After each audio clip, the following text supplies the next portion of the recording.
Here we are on episode number 12. A cool dozen. Quick announcements, Courtney. Go ahead and follow us on Instagram. It's at @the_Storythusfar. Okay, and Sean? Email is storythusfar@yahoo.com. Right. Anybody else have anything? No? No. Okay. Alright, so let's just jump right into it. The story thus far. Episode 12, Daedalus, Terra, Talvis, and Barag. Also known as Valor's Ransom. Yay! Did I get it right this He time? got it right! It's official now. Valor's Ransom. You find yourselves far to the west, beyond the Abu Nova, the current capital of the cult of Talos. Beyond the desert known as the Sanguine Sands and into the Alderman Wilster, a village deep in the dark bog, a village of common folk of mixed bloodlines and lineage, just outside of the reach of Praetor Zayinda Zane and her zealots, but certainly on Zane's radar. Having met some of the more colorful locals in the Alderman Wilster, you learned that the normally nomadic Bright Rising Rebellion has been working out of this very remote village, ushering people to safety from beneath the boot heels of the worshippers of Talos, the Threefold King, and causing whatever small disruptions and discord within Zayinda Zane's war machine, as the opportunities to do so avail themselves. After a tenuous alliances brokered, Talvis, you had a heated moment, which was seen by Milcune, Johann Beaumont's young daughter, and many of the villagers of the Alderman Wilster. Be it grief, anger, or both, Milcune ran into the ancient fetid primordial bog, and the four of you pursue, hoping her recovery may mend an already frail and potentially fractured partnership. The four of you run afoul of a hag, living alone in the swamp, and after a quick skirmish, and with an unlikely diplomatic climax initiated by young Terra Highhill, the soulless hag agrees to assist you, but the price is pretty steep, and one that only Daedalus can pay. Daedalus, with the guidance of a seeing stone, she points you in the direction of not only Milcune, but the Hearth of Hestia as well. A divine weapon that Johann Beaumont himself had been searching for years. The price, Daedalus? Your soul is now bound to that of the Grim Shadow Coven. With this new information in hand, you head out to continue your search and indeed to find Milcune, and a herd of Pegasus, large equestrian creatures with impressive avian wings at the shoulders, all captive within a camp of swamp orcs. Barag, you go into the camp and start quietly lighting tents on fire, and after Barag's sabotage and distraction, and a little quick spell that freezes the majority of the orcs solid, you rescue not only Milcune, but the herd of mythical Pegasi as well. However, all is not quiet for long. A towering purple worm-like creature known as the King of the Swamp erupts from beneath the earth, and quickly the epic battle is joined. With the help of the Pegasi, you engage the creature. The fight is long, and Valor's Ransom has never been this tested in combat before. The King of the Swamp continues its relentless assault, and with a splash of projected acid bile and a swipe of its thick slime-covered tail, Barag, you fell in combat. Talvis, with a divine summoned spiritual flail, you deliver the killing blow, and with a sickening wet thud, destroy the hideous creature. Talvis, with only a trickle of precious seconds left, and with the help of Terra and Daedalus, you're able to recover the cadaver of Barag from deep within his muddy grave, and the bond his still present, and you're able to bond his still present but weakening spirit to his body. Terra, you begin harvesting the horrid creature, and as you do, both you and Talvis find within the monster's digestive tract, you find the Hearth of Hestia, a holy and sacred weapon thought lost to legend and time. And so the four of you head back to the Alderman Wilster. When you emerge far different from when you entered the putrid swamp. Barag, you have felt death's cold grip more than once more rather. How many more times can you cross over before the body and spirit can no longer reform that bond? Before you are lost forever. Terra, you found light in a potential protege in a little girl named Milkun Bomad, and she is recovered, but is she whole? Talvis, you have made great steps towards becoming a whole person once more. You've traveled a path with so many questions and uncertainties for so long, deprived of hope. Now you are able to see a glimmer of light to guide you through the dark for the first time in a very long time. And Daedalus Hartwell, aka Hartwell the Magnificent. You emerged a warped reflection of the man you used to be before you entered that swamp, a perversion of all that's right and good in the world. So Balor's Ransom, as you all trot back to the Alderman Wilster on the backs of these beautiful and mythical creatures known as Pegasi, what would you like to do?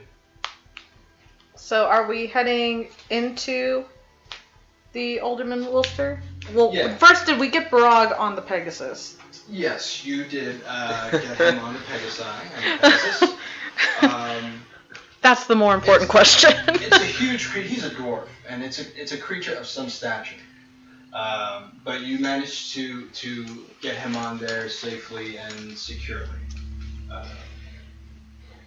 With the assistance of your comrades, I will forego the animal handling check.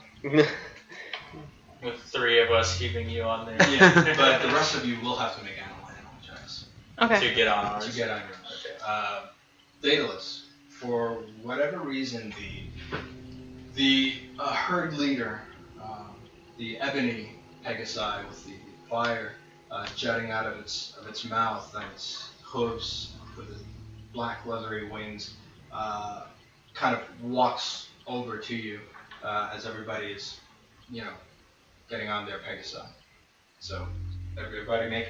I will say with advantage because these animals are not trying to buck you or anything.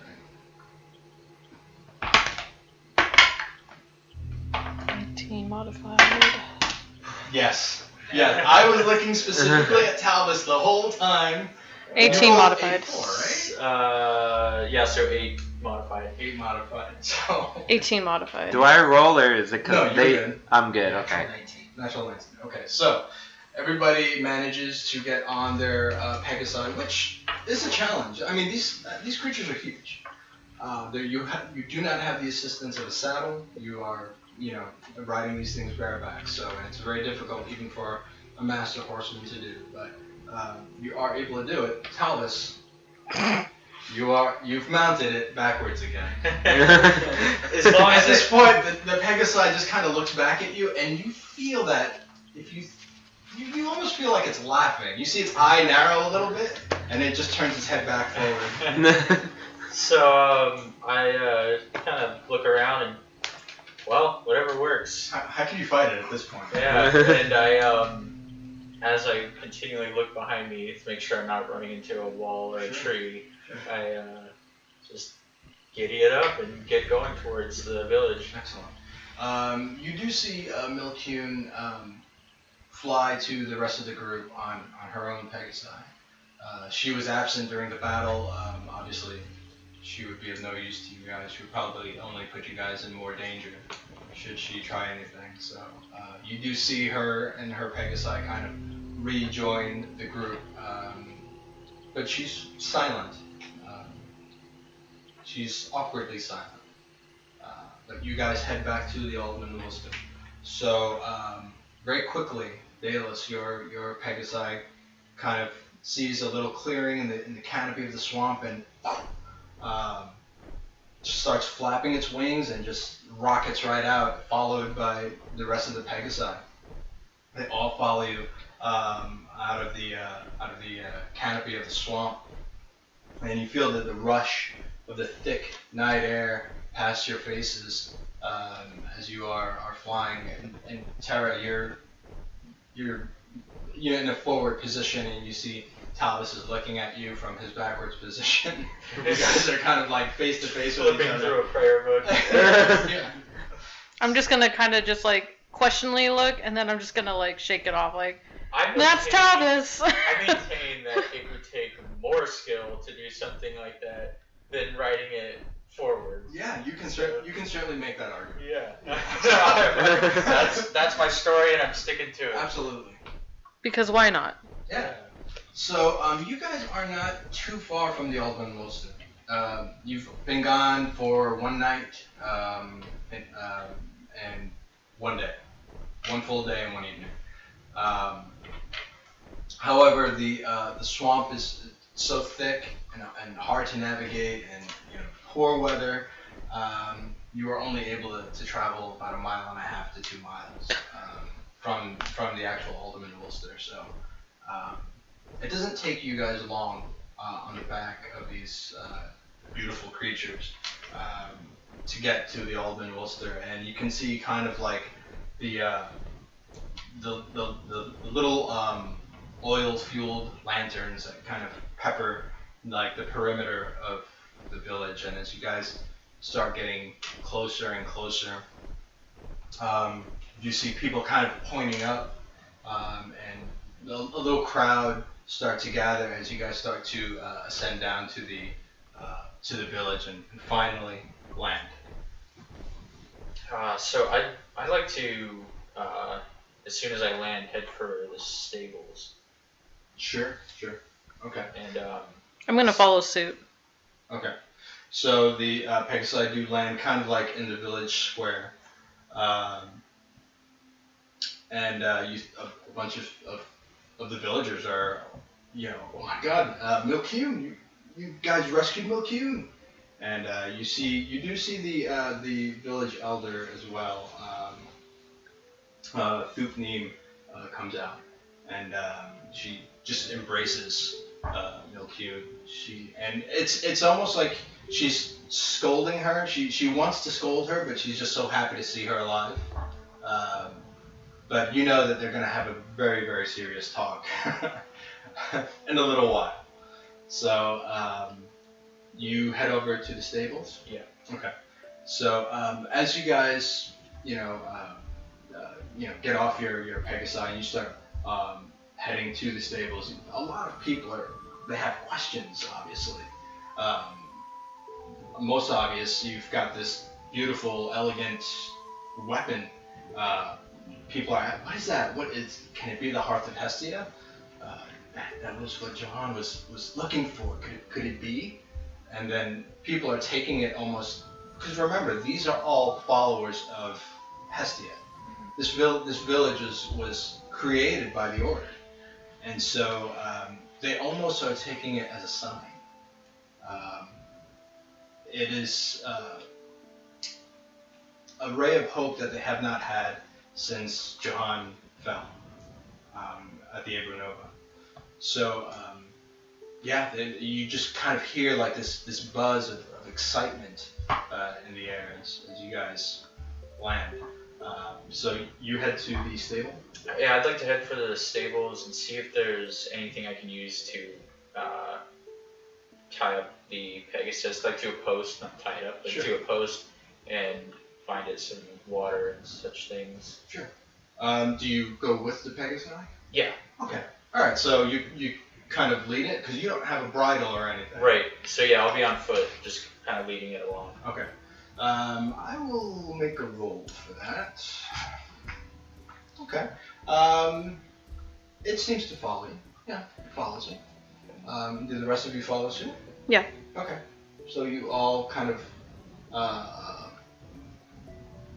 not herd, but you all do kind of lead them to these stables. The stables are always full of troughs of water.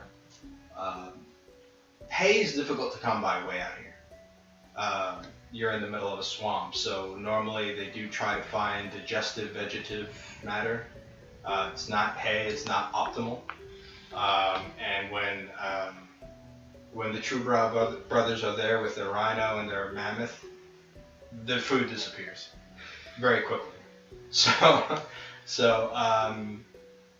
There is a little sustenance that you could possibly dump in a trough for them. So the Pegasi do indeed start lapping from the fresh water in the trough, and they do start eating a lot of the green vegetables and matter that are in the food trough as well. So you see them kind of like milling about as far as kind of refueling from the ordeal that they've had. Are there... the stable boy is there, a half-elf boy, and he's like, oh my god, I don't know what to do with these things. Are these Pegasus? Like, As far as so I they know, are?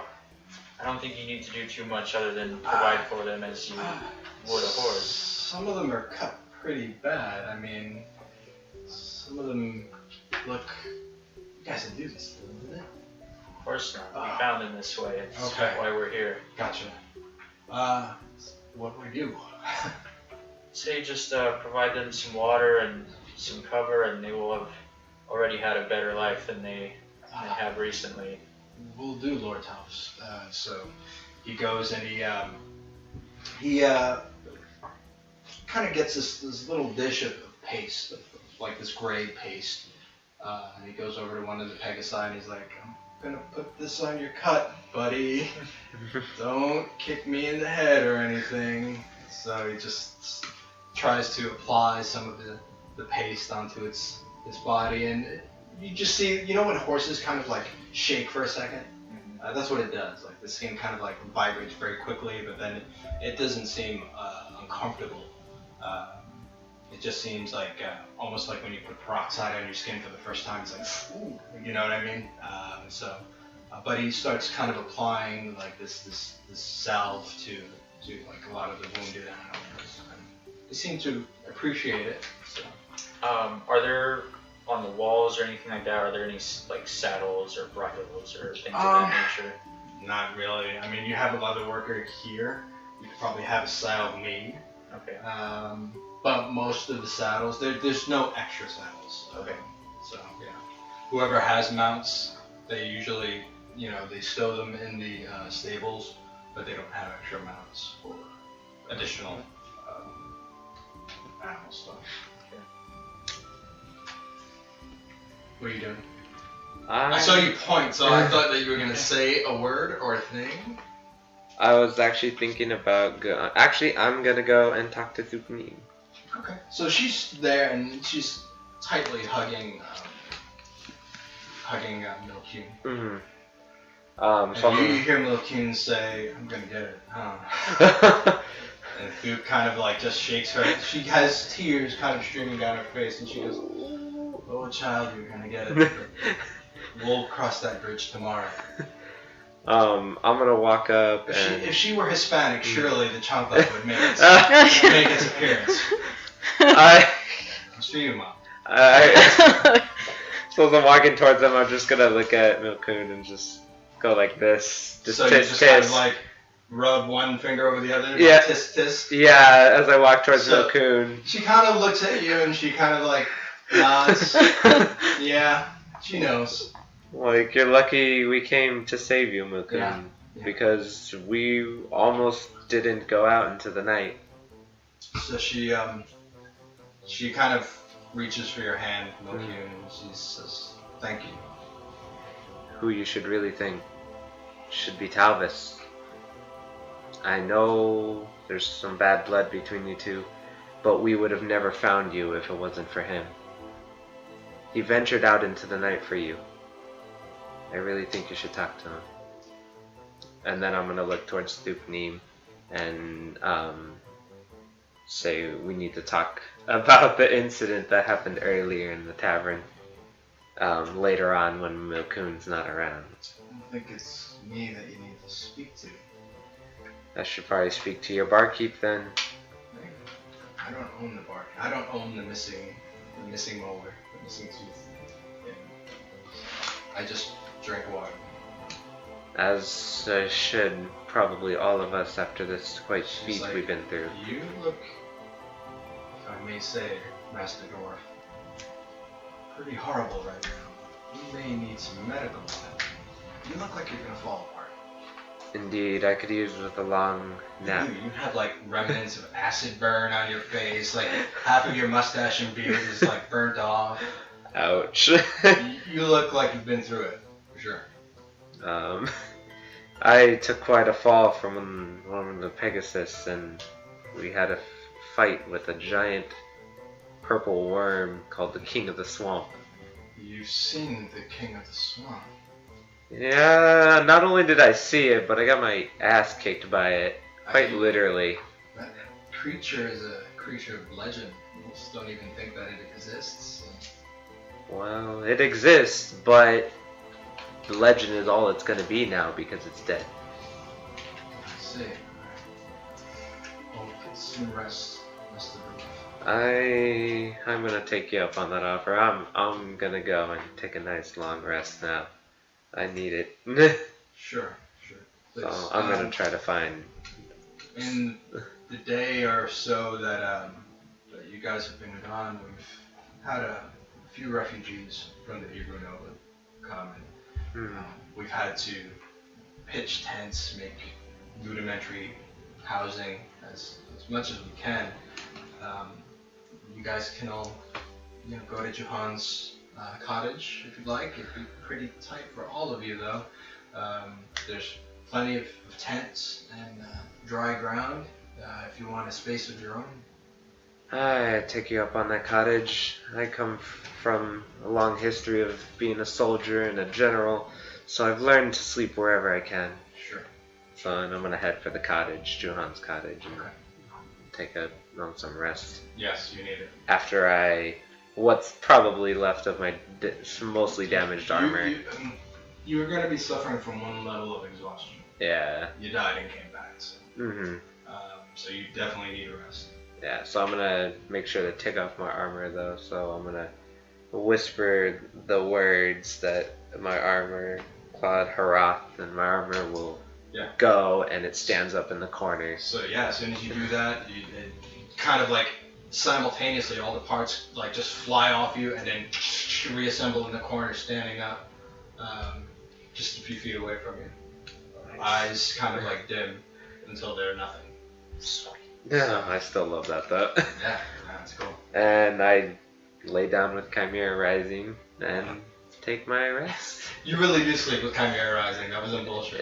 No, that's not bullshit. I'm prepared for anything. Okay, alright. So, a bit of a paranoid dwarf. Yeah, well, we do have this halfling who likes to sneak around. That's true. I think she stabbed her group more than she has enemies. Maybe somewhere along that lines. Yeah. Speaking of which, I'm rolling my eyes.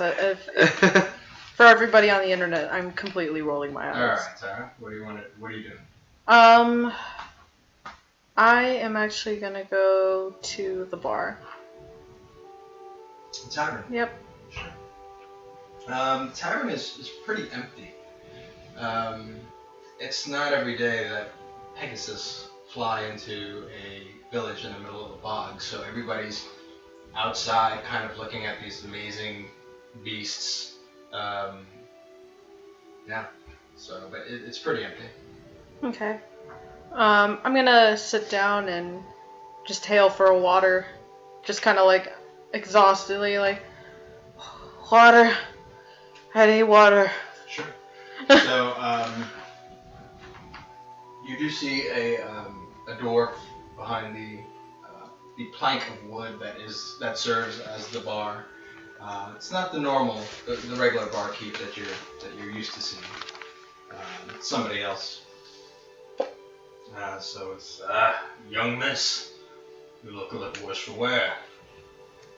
Hey, just water, please. Water. We've got plenty of. Not ale, but we do have plenty of water. So, your name be? Terra. Terra. Make a perception check. I have an inspiration for that. Sure. Modified 20. Modified 20, okay. As he hands you the tall pint of water, which is a little cloudy, because it's swamp, you know. You do notice a tattoo. The tattoo is very familiar to you. A lot of the crew from your old ship bore the same tattoo. And he doesn't think nothing of it. He just kind of puts the pint in front of you. Anything else I can get for you? You make a hell of a gator steak. Tempting, but I'm alright. That'll be one cup. Alright. Shall I keep it coming? Yes, please. After the long-ass day I've had. Question for you. Yes. Where is, the human that runs this place? Oh, he's not here today. Not here today. I thought he was the only one. Well, he owns it, but he's not manning the bar every second of the day. He does need to rest on occasion. Probably outside looking at the Pegasi, maybe? Who knows? What about you, stranger? I haven't seen you about... I just rolled in with some of the refugees from the Lorwick Dales. At least it's now called the Ebru Nova. Aye, so were you a prisoner? Citizen? Oh yeah, I was a prisoner, and I was rescued by the Bright Rising Rebellion, your man, Grayu Phoenixhorn, and we were scuttled away, as it were. What'd you do before then, lad? You don't look like you belong here in a bar, necessarily bartending. No, I was a privateer back in my younger days. Privateer? Yes, life out in the open ocean, that's what I prefer. Aye, you and me both, lad. You don't say, what's your given name, if you don't mind asking? High Hill. High Hill. Aye. Terra High Hill. Aye. I've heard of you. Oh, Captain, she don't like you very much. Oh, I don't like to call that wench a captain, but... Yeah, well, I had a difference of opinion. Rather than mutiny, I decided to scuttle away. And what kind of opinion did you have? Well, I don't mind me saying, she thinks of you quite often. Oh, I bet that bitch does. Oh yes, she, last I heard, she is preparing a parlay for you. It's the last I heard though. She's into some rather dark business I want no part of. If you don't mind me asking, lad, what kind of dark business is she getting into? Magic creatures of some sort. Creatures? Yeah. Like krakens? Oh, I don't know about krakens, youngest.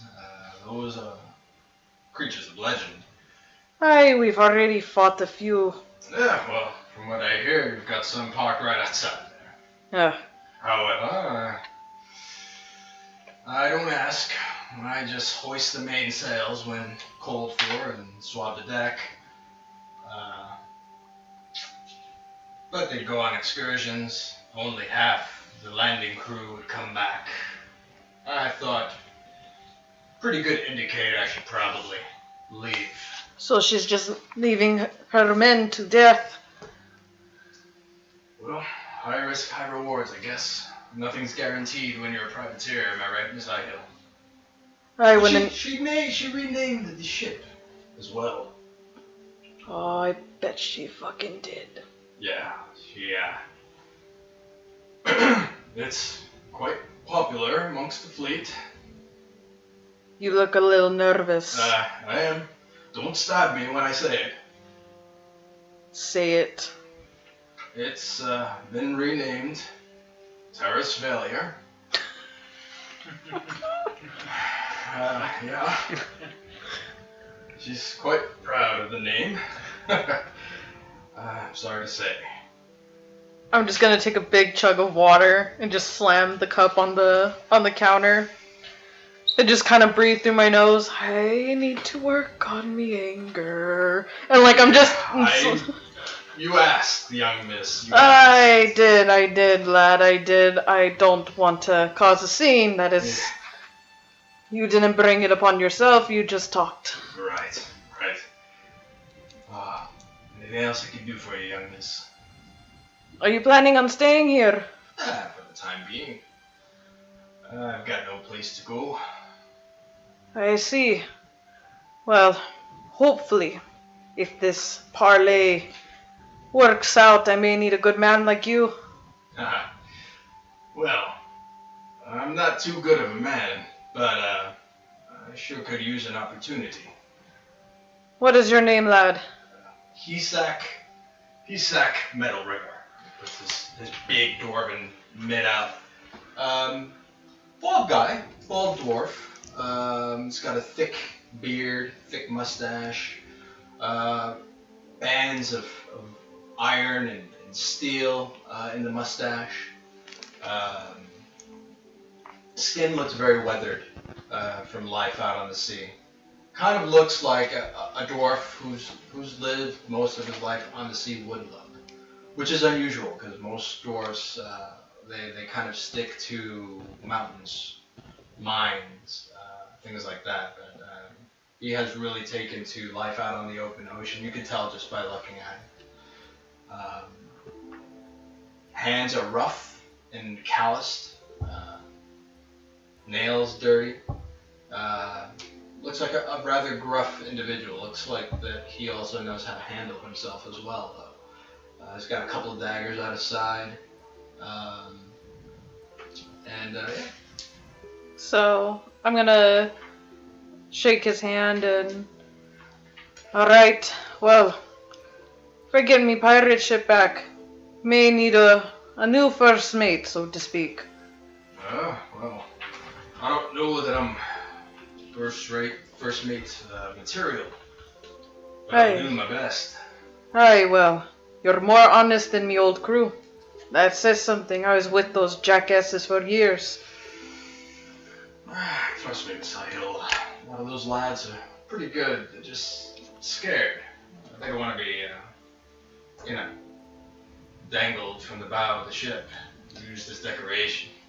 Oh, I know.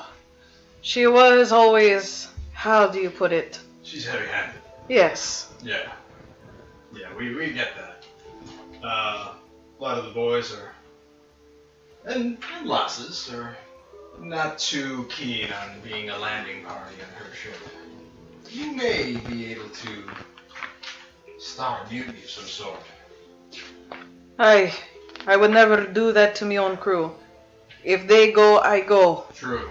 However, I would suggest, as your first unofficial crew, hear her out during this parlay. She can't attack you, you can't attack her. It's part of the maritime law.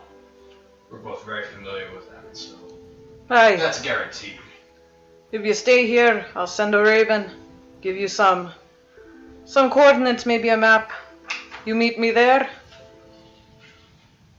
Got nothing better to do than serve water, so. Alright, lad. Then I will see you soon. Metal River's at your beck and call, young miss. Alright. Alright, so you So, drink your water? yeah, I'm gonna drink my water. And kind of just smirk like, I'm gonna get that bitch. Yeah. She renamed that ship pretty quickly after you left. Oh, I'm pretty sure she did. After she abandoned you, rather. Oh, I'm sure she did. Daedalus. We did. He said the barkeep you met before, the owner is not currently there. Not currently there. I will say this. I need you to make a perception roll as you're walking to the tavern. That's 4? Okay, you don't see it. However, you do hear kind of a little buzz in the crowd, other than just the Pegasi. Kind of coming out of the swamp, you do see a dark shape, humanoid shape, very large in frame. It's hard to tell because you're at a distance, but they're actually making their way toward the village.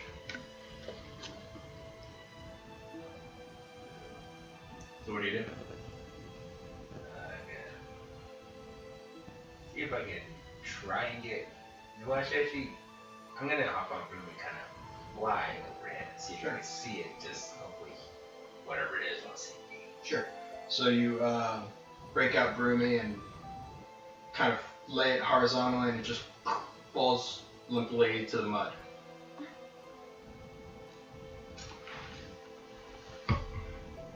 I poke at it. Hello? Are you supposed to be flying? Nothing happens. This figure approaches closer to the village and starts making his way toward the tavern.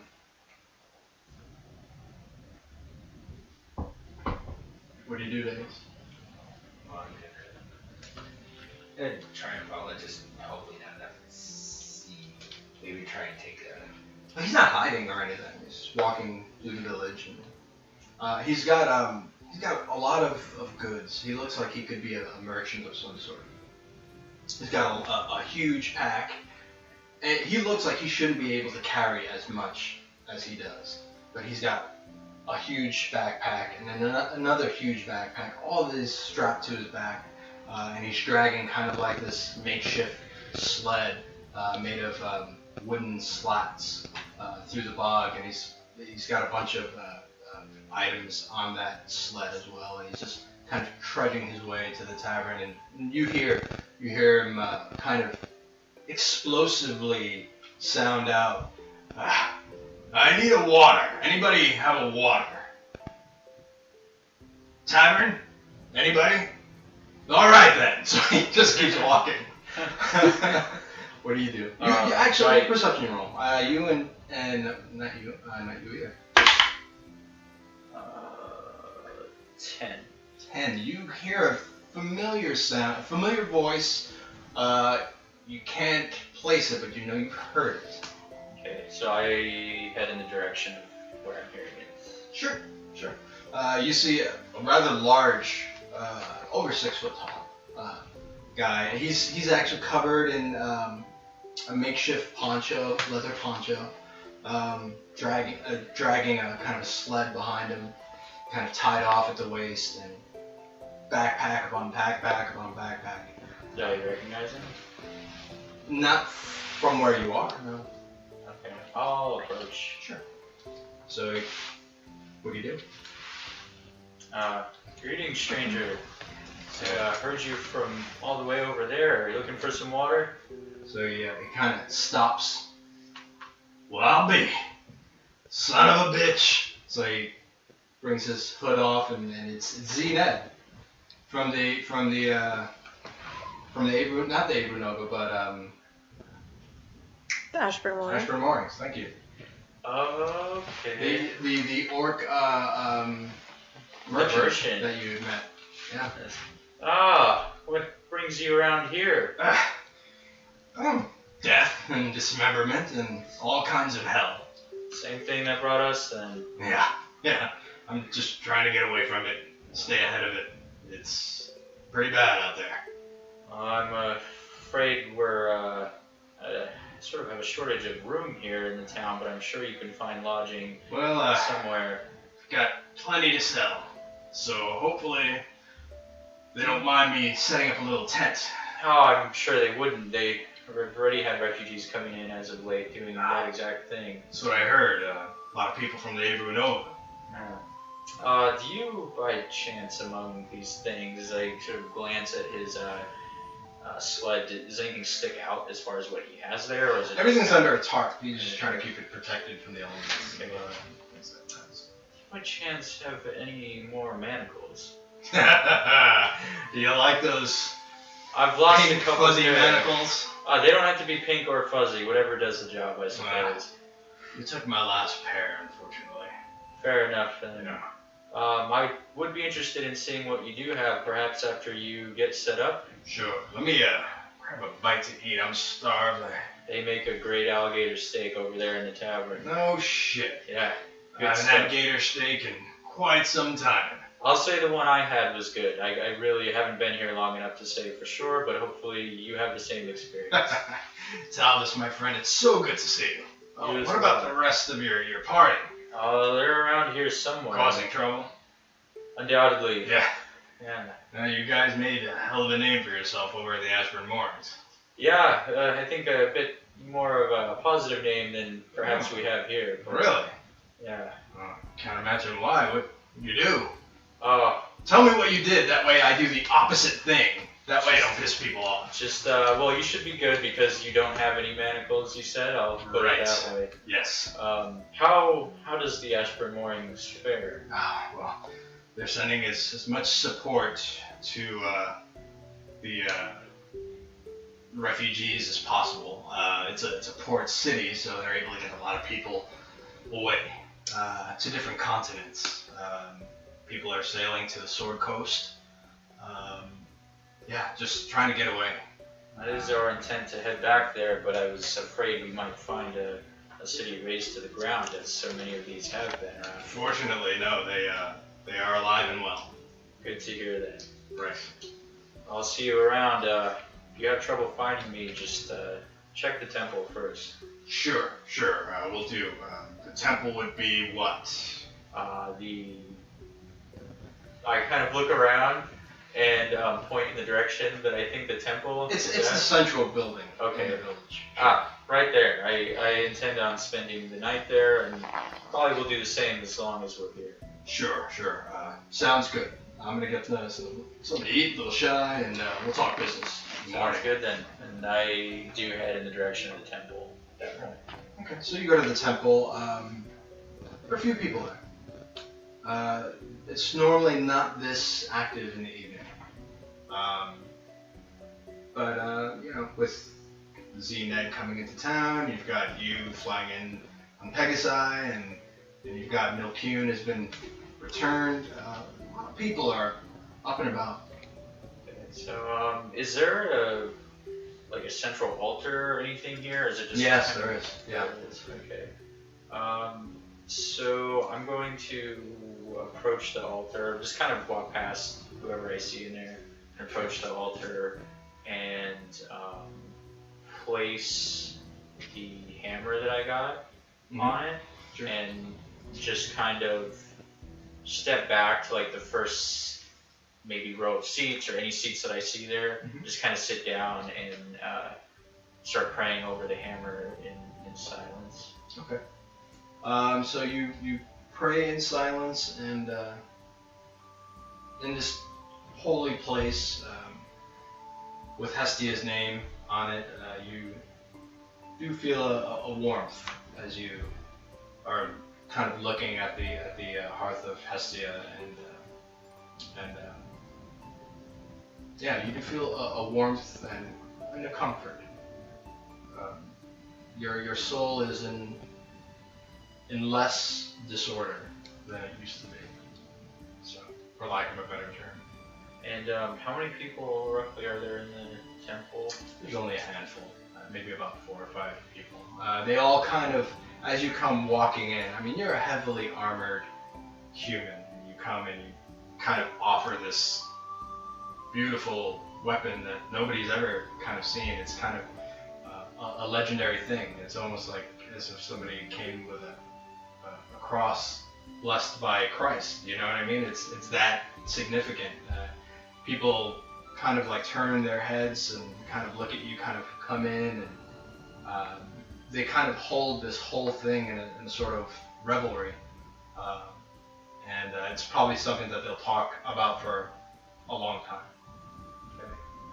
So I just kind of stay there, and I'd like to, at some point, maybe when they leave, Sure. just kind of lay out my bedroll in front of the altar and take a long rest. Okay. You can definitely do that. Okay. So, Terra? Is the leather worker still doing his thing, or does he close shop? He's close shop. Okay. So- But as you are about to exit the tavern, you do see Zee Ned walk in. And Oh. he let me see, let me do that perception. perception roll. So he does not actually notice you, as you see him kind of like take his poncho, his leather poncho off, and kind of like shake it and get all the water off. I need something to eat. So I'm gonna turn back to the bar. Sure. And To Hisak? yeah, I'm gonna hail to Hisak. Get this man of water and alligator steak on me. I'm gonna throw down the silver. Wow. So Hisak's like, will do. Yes. So he, give me a minute. So he goes to the back and starts. Not that there is to the back, but he goes to the grill. Throws on a steak on the grill, and Zee Ned kind of looks at you for a second. He kind of like, you are Miss Highhill, yes? Hi. It's so good to see you. It's Zee Ned. I know who you are, my dear. What are you doing here? I'm trying to escape. Ah, I see. How is the Ashburn mooring? Good so far. Good so far. I think Zayn Zane's forces have not invaded simply because they know there's a lot of privateers, much as yourself, that do business there. They meet quite a lot of resistance. Aye, well, that's good. I suppose. Gives them a little bit of time. Yeah, for sure. So, I saw Talvis out there, looking a little rough. You too, young miss, if I might be so bold. Oh no, I already know I look like shit. I wouldn't say that, but you could I have use- been stomping through mud and swamp. You were out in that bog. Yes. Uh, So, alas, I look like shit. Why, pray tell, were you tromping around in the mud? Looking for my apprentice. She ran off, Oh, you have an apprentice now. so to speak. Look at you, Miss Highhill, with all kinds of responsibility. I would have never thought. Oh, I didn't think it was gonna happen to me either. But when you're looking after 3 crazy assholes, why not add another one? Yeah, well, good luck. Aye, thank you. Me, I find that the less responsibility I have in life, the better off I am. I can tell. Hmm. Why don't you eat and get some water on me this time, alright? Thank you, miss. I do really appreciate that. So I'm gonna kind of like Where's, wave to Hisak and say, keep the change. Yes, will do, ma'am. So I'm gonna start walking out. So you start walking out, and he's like, hey, where's Barag and Daedalus? Oh, those two, I don't know. Barag is in a worse for wear, so to speak. He's probably resting. I remember the time he actually fell off of a beholder and splatted down in the middle of the Ashburn Moor. You remember that? Yes. I thought he was dead. Well, we will. You could hear that armor clank on the ground like it was a cannonball. It was amazing. I never saw anything like it. Well, you should have seen them this last time. What did he do? Tell me, what did he do? Fell off a Pegasus. That sounds like Barag to me. Yeah, yes. Our dwarf tries to fly, but he just can't get it up. Oh, well, it sounds like a personal issue, but Not sure. that way. I'm sure I'll see him in the morning. Oh, yes, you will. Thank you for the steak and the water. Much appreciated. Don't look too personally insulted, Jerry. Poor Barag over here is just getting insulted behind his back. It's Brog. It's Yeah. Can't give up the game here. This feels hurt. The look on his face. Looks like he's taking it personally. It really is. Getting insulted while I'm sleeping. Daedalus, so what do you do? Is there any way to get in contact with me? Well, your patron is in the Feywild. The only way to get there is by dimensional portal, or you can sail to the Feywild.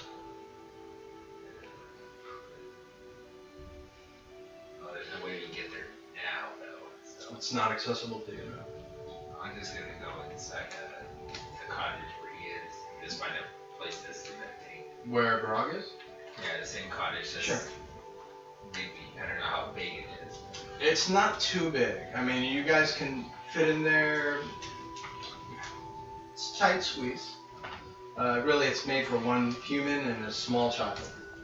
It's not a very big cottage, so you can make a little bit of space on the floor. You see his armor just standing in the corner, and you almost kind of mistake it for Barag when you go in initially, and you kind of notice, oh, it's not him, it's the armor.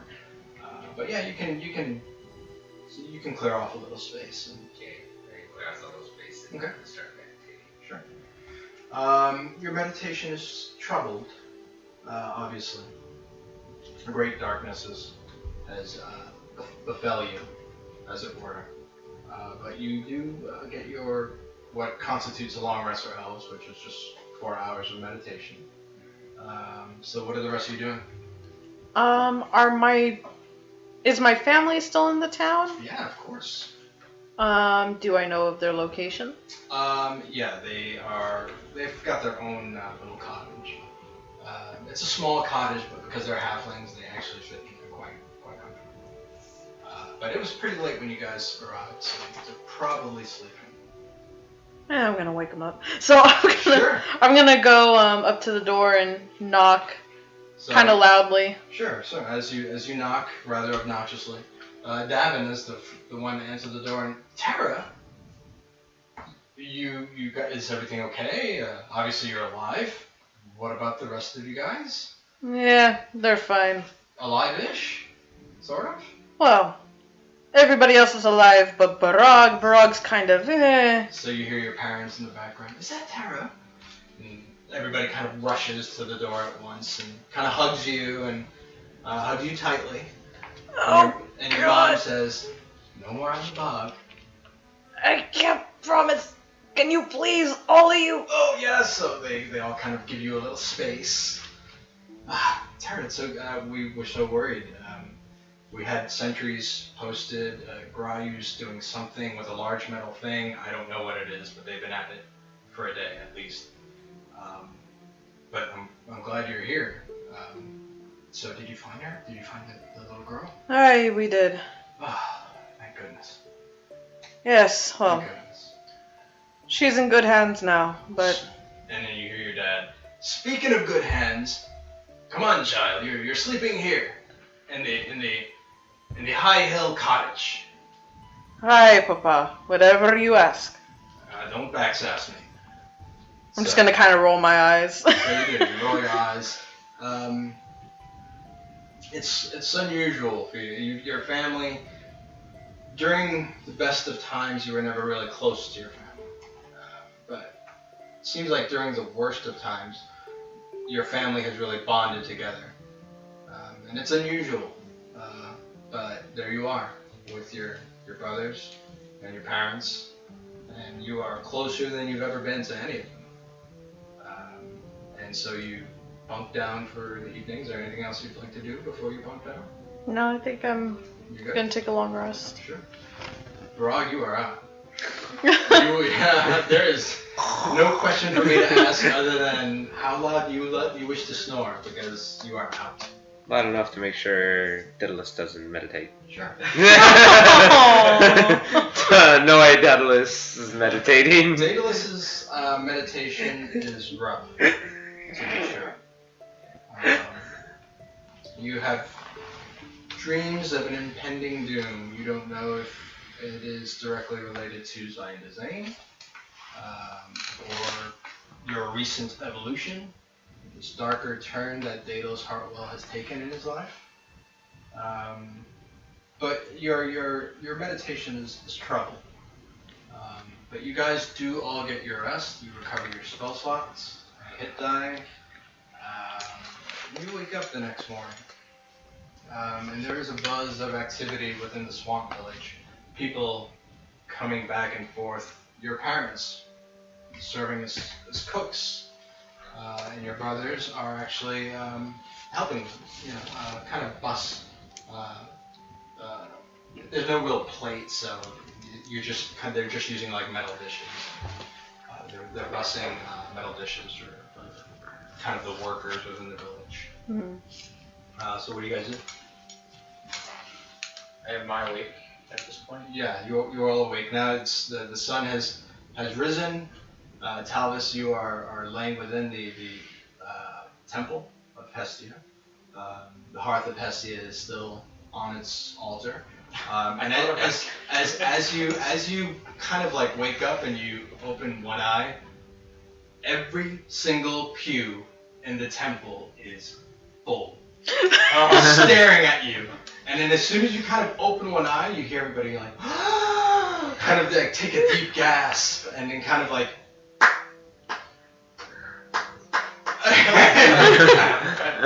80s club. Yeah. I mean, it's packed. There are people even standing in the back. Good morning. And you hear everybody say, good morning, good morning, good morning, good morning. Like just throughout the whole crowd, good morning, good morning. So I jump up to my feet and quickly roll my bedroll up and grab the Hearth of Hestia off of the altar. And as soon as you grab it, you hear another gasp. I just kind of like freeze and turn around and look at them and continue with my motion and put it away in its one-handed form and just kind of turn back to everybody and, well, excuse me for a moment. Excuse me for a moment. So you hear kind of peppered, everybody like, excuse me for a moment. Excuse me for a moment. I drag my pack sort of off to the side, and is there like a within the temple, is there a room or anything? No, it literally is just 4 walls and a roof. Okay. With an altar and then pews. So I kind of like fast walk and like kind of nod at people as I'm passing and head just outside the entrance and turn the corner. So as soon as you, when you are about to head outside, one human lady and an orc standing next to her. He's got his hand on her shoulder. She kind of like puts her half-orc baby in your face. And, can you bless my child, please? Just a quick blessing from Hestia. Sure, and I take a little bit of, I sprinkle a little bit of water on my hands from my water pouch and just kind of brush the back of my hand over the baby's forehead and nod at her and say a very quick kind of silent prayer, like as quickly as it takes me to nod, pretty much. Sure. And then make my way out. So you see the orc husband kind of grab the baby and he says, "Wah! Wah!" And it's like, huh, like I jump a little bit at the Sure, yeah. And I'd like to head around. If I can get out of general view long enough to get my heavy, Good luck. I want to get my heavy armor on. Yeah. Because I'm in what I imagine to be like just body length skivvies at this Sure, point. you're in your chonies, right? Yeah.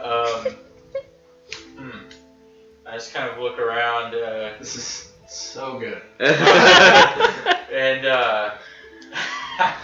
so, can I go behind the temple? You can go behind the temple. You can go anywhere you want. Okay, so I'd like to, well, fair enough. I'd like to go behind the temple and see if there's anybody there. If I can. It's busy in the village, and it's a small village, so there's people everywhere. So I sigh, kind of just shake my head, and I walk back into the I poke my head kind of back into the temple and say, and then as soon as you poke your head, you hear like everybody kind of gasps, and then the orc husband kind of holds his child up and goes, "Wah!" Oh, they don't seem to be bothered by it, I suppose. And what I'll do is I'll take my cloak out. So I had a body length cloak that was actually supposed to be like a cleric of Talus's Sure. cloak. So as soon as you pull out your cloak, you see like people, and then they're just taking off their own cloaks, and you see like you get peppered with a barrage of cloaks.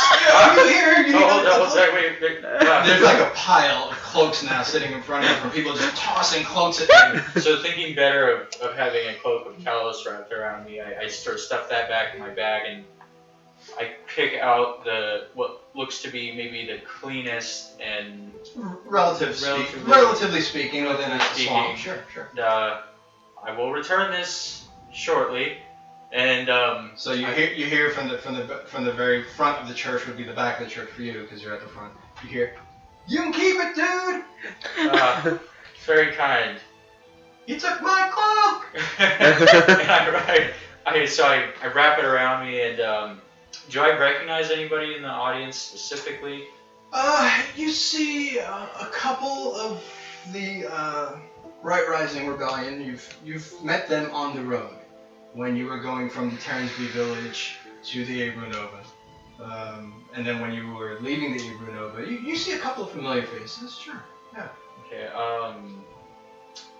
So is the village elder there, perhaps? No, she is not in the temple at the moment. No. Okay. Which would be a Thupnim. She's not there. Thupnim, that's right. You guess that she'd probably be busy coordinating new refugees, but you don't see her right there. So I will step towards the altar again, kind of turn around to face everybody with the cloak sort of wrapped around me as much as I can manage. Sure. At that point, I suppose I've made a name for myself here. You've made an impression. That's what you're asking. I'm speaking to the. Oh, okay. And I should look around and try to meet anybody's eye who I recognize, and sure. Maybe in more ways than one, and in ways I had not intended. All I can tell you, in short, is that my friends and I are here to protect your lives. If we wished to only protect our own, we would have no need to be here, let alone spend several nights here. It is our intent to leave soon, to head for the Ashburn Moorings, where you will find much safer ground, reliably safe ground, where you won't need us hovering over you all the time. I understand why some of you may not trust me, and all I ask is that we trust each other enough to come with us as a group and fight if need be. And just kind of nod at everybody and head outside towards, I'll say the stable.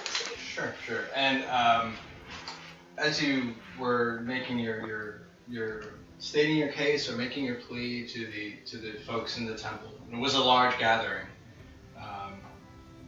It was you had all of their attention. All eyes were on you, and everybody was 100% focused on everything that you were saying. And it looks like most had taken your words to heart. You see a lot of nodding. The second that you say that, some of you may have to fight for your lives, you see a couple of people like as if they were indecisive at that moment. They are no longer indecisive, it seems. Your words were heard pretty clearly. So you head out to the stables? Yeah, I'm gonna go and check on my Pegasus. Okay. So as you head out, the stables are empty. Okay. Did I see the stable boy around? Yeah. Have you moved our Pegasi? No, I did not. They move themselves. In which direction? And he just kind of points like straight up in the air. Wait, what is your job here but to tie up some horses? They don't look like they want to be tied. Suppose not. I've had enough of that. So I just kind of spin on my ball of my foot and charge off down the road. Not quite sure where anybody is at this moment. Right, because everybody kind of like went in their own direction. Yeah. But You do see a couple of the High Hill boys and Terra's parents like at the cooking pit. You see like there's a line of people waiting for breakfast. They've got these very very rudimentary trays, and you just kind of get scoops of food into the trays and just kind of walk down the line. So Terra's probably around here somewhere, or she will be soon. okay. And this is actually the only place to get chow. Right. So. Actually, has the crowd from the from Temple dispersed yet? No, but you see all of them pressed against the window, just kind of looking at you as you're like walking through the village. I quickly shuffle back up into the temple and I poke my head in. Is anybody in here a stonemason? So you hear a dwarf in the back. Dealt with stone before, sure. And so I kind of point my hand out and motion to him to follow me. I've been picked! Yes, I've been picked! So he kind of comes out from the crowd. A dwarf with a red mohawk. Tattoos on one side of his face. Heavily scarred. Thickly muscled. Looked like he was a warrior back in his prime, but a little past his prime. He's just not willing to admit it. He comes up to you. Oh, what kind of service can I provide? Walk with me for a moment, and I take him over to where the food's being prepared and kind of sit down with him and begin to eat some food. I turn to him and say, I'm in need of a large piece of stone. I need to source it, and then I need it crafted for me. Stone is my stock in trade. If you need something made, crafted, I would built. find myself without a channel through which to pass Hestia's blessings. Oh, I see. You need a symbol. Yes, and while I could use many things for it, and really it will be up to her whether to bless it or not, I would like to do her justice with it. I would like it to be something that signifies her grace and power. I see. What kind of stone are we thinking here? You have access to marble by chance? Not in the swamp, but I hear there is a crystal forest. These crystals are rare and abundant, but however they are abundant. Within this crystal forest, there's an epicenter. Rather like a valley or a gorge. In the bottom of that gorge is a crystal that I would love to work with. I'm sure I could carve you a holy symbol unlike any other that's ever been crafted. Sounds very nice. How far is this crystal forest? Crystal Forest is probably about 2 days travel south. Be warned, if you head into that forest, I hear not many people make it back. In fact, we did have dwarven miners mine some of that crystal, known for its magical properties. The richest crystals, of course. We stopped sending dwarves there. Well, it tells me a lot then. You know, my friends and I have been through situations like that many times recently. I would hate to put them through it again, but I may be left with no choice. I appreciate the information, and if I do manage to come back alive, I will certainly come straight to you with it. Absolutely. And I would love to see some of this crystal. If you can get a little extra, I'll do the work for free. sounds fair then. Absolutely. Thank you. So he kind of shakes his hand. Shakes her hand, rather. He shakes his own hand. This one's a He little makes a odd. deal with himself. Yeah. Done. And okay, so then I will undo the cloak that this gentleman's cloak, and I So really- he kind of waves as you walk away. He's like, I'm Adnor, by the way. Adnor, my Nice apologies. to meet you. It's been very pleasant meeting you. Yes. Hope to see you again soon. Sure. And I head, understanding that it is the only cover I'm really familiar with at this point, other than the temple and the tavern. I'm going to head for the cottage, in the hopes of changing into my armor once and for all. Yeah, understandable. So you head into the cottage, and you see Barag. He's knocked out. He is knocked out. He looks pretty bad. I kind of take out a couple like instruments I use for my medicine practice, and kind of poke one on the side of his head, just kind of roll his head to the side. Yeah, Daedalus, you see Talvis walk in and start prodding Barag. Some medical instrument. Yeah. Oh, I think he'll be all right. And He's snoring loudly. as only a dwarf could.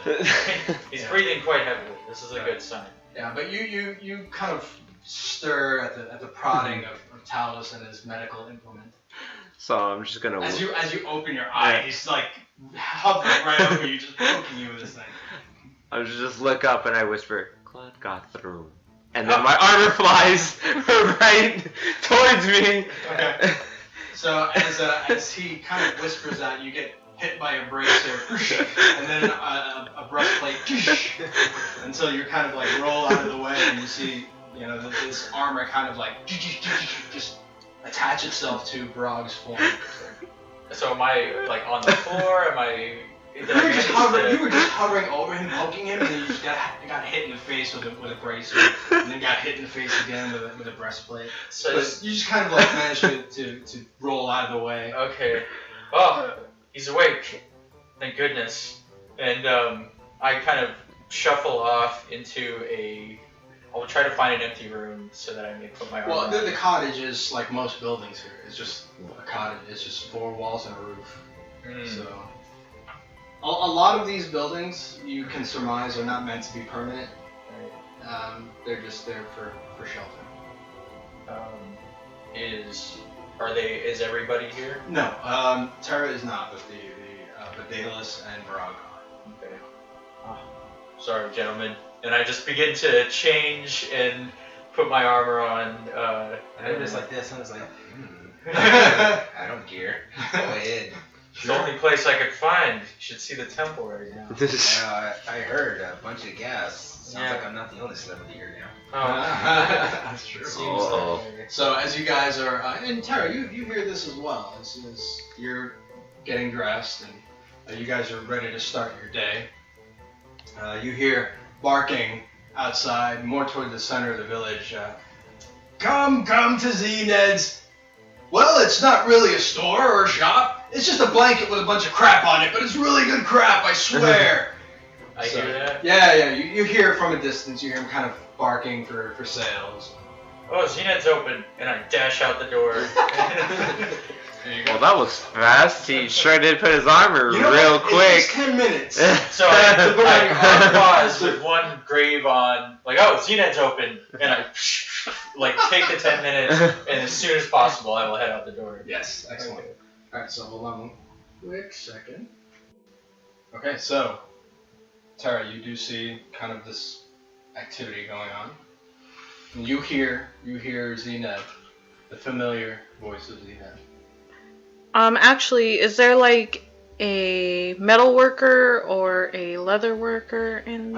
It's kind of all hands on deck right now. You do hear the clanging of an anvil, metal, and hammer.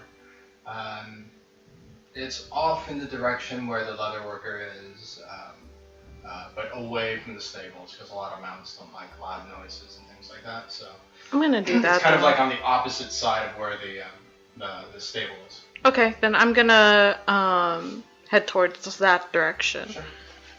And let me see. I'm gonna try and get rid of some of this stuff now.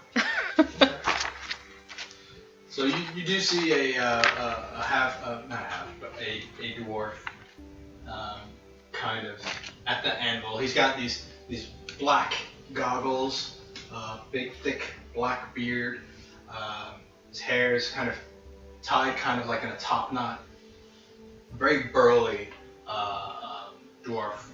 Is wearing just like a leather apron, some leather pants, boots that come up to like mid-thigh, and he's just banging away at a piece of hot metal. Every once in a while he'll put it back into the flame, into the coals, and get it back onto the anvil and just bang at it some more. So he looks very focused on his work right now.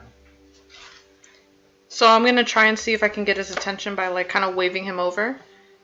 Okay, so... Would I make a roll for that? No, but he doesn't really seem to notice you. Alright, so... Make a perception check.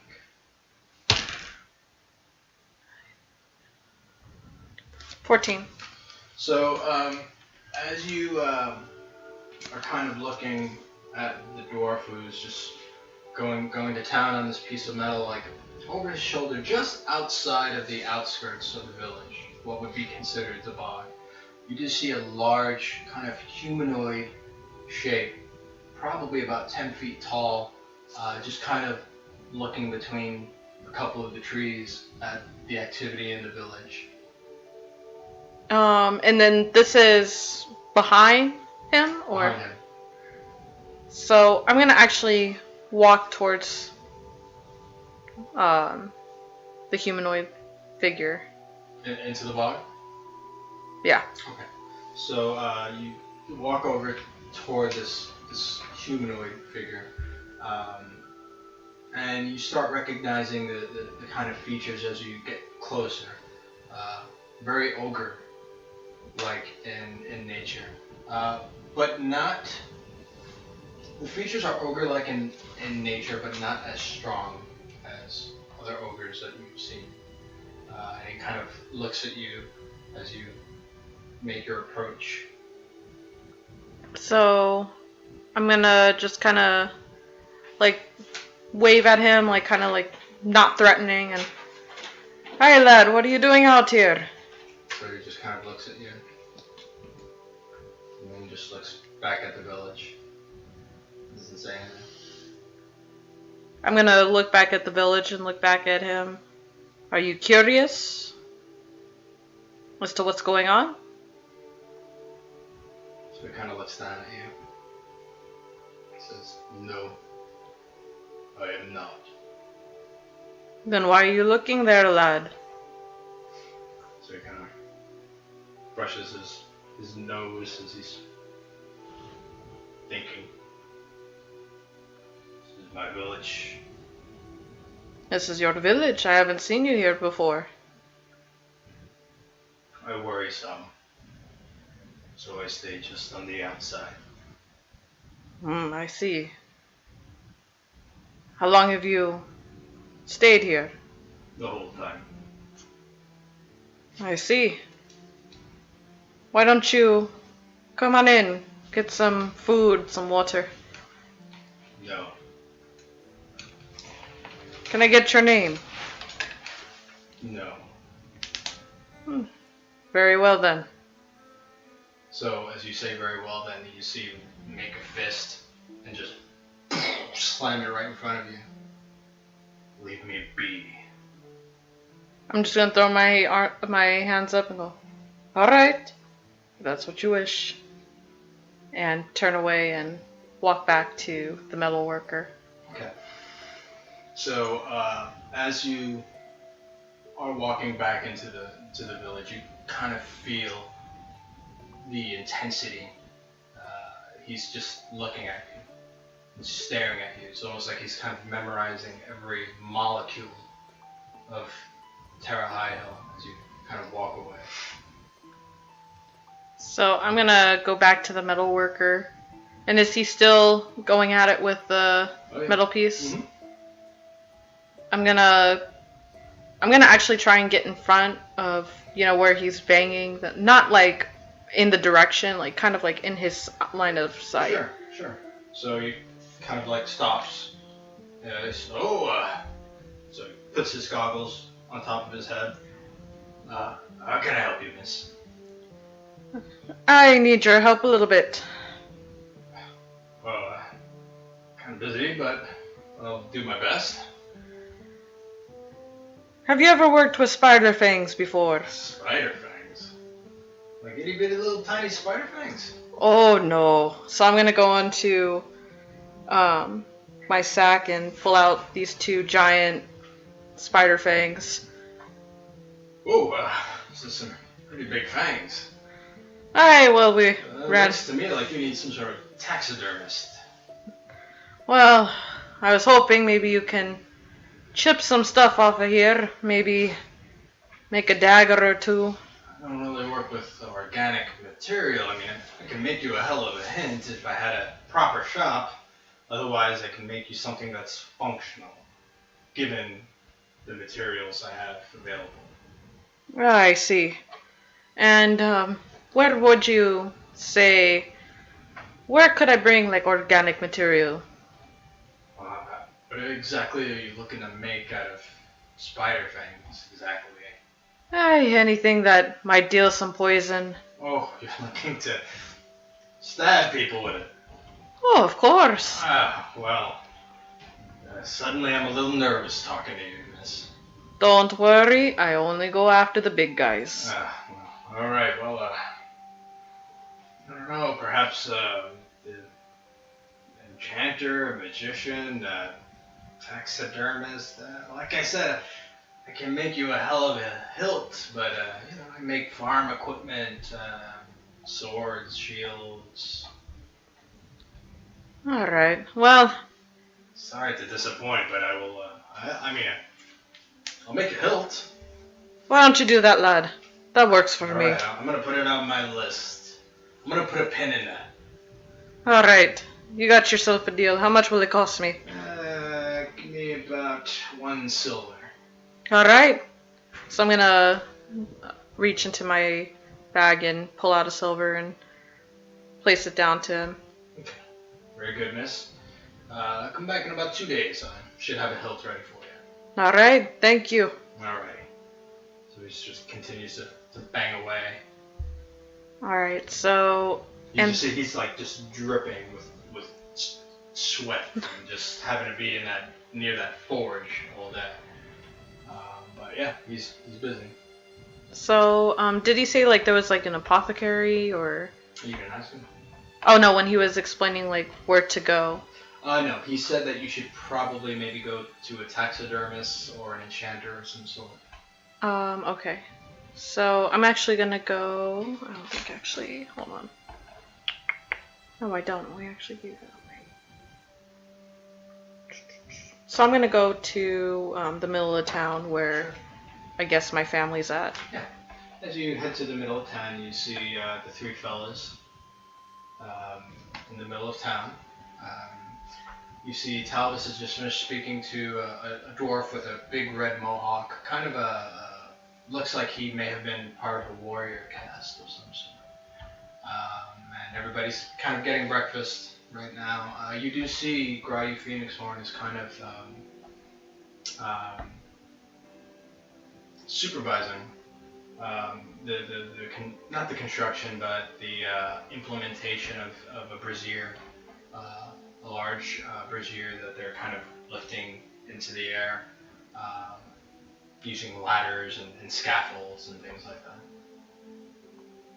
So I'm actually gonna go and sit with the guys and get some food. Okay. So the chef knows you very well, and so does the server. So you get a kind of an extra helping. The food is pretty much rationed here, but you know, Terra High Hills, so she gets a little extra from the High Hills. So you see her come with her tray, and she's got like this mountain of food, where you guys were very controlled portions. I stand up. Why does she get so much? So you see Terra High Hill's mom just kind of like shrug her shoulders, like, oh, sorry. Alligator steak it is.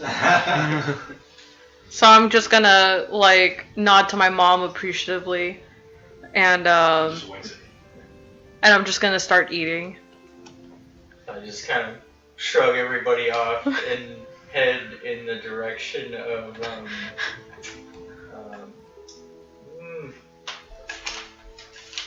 our merchant friend. Notes. Zee Ned. Zee Ned, yes. No, he's not too far away. You hear him barking his wares. He's almost like a circus barker. Like, come one, come all, it's Zee Ned. Come to this armpit in the world.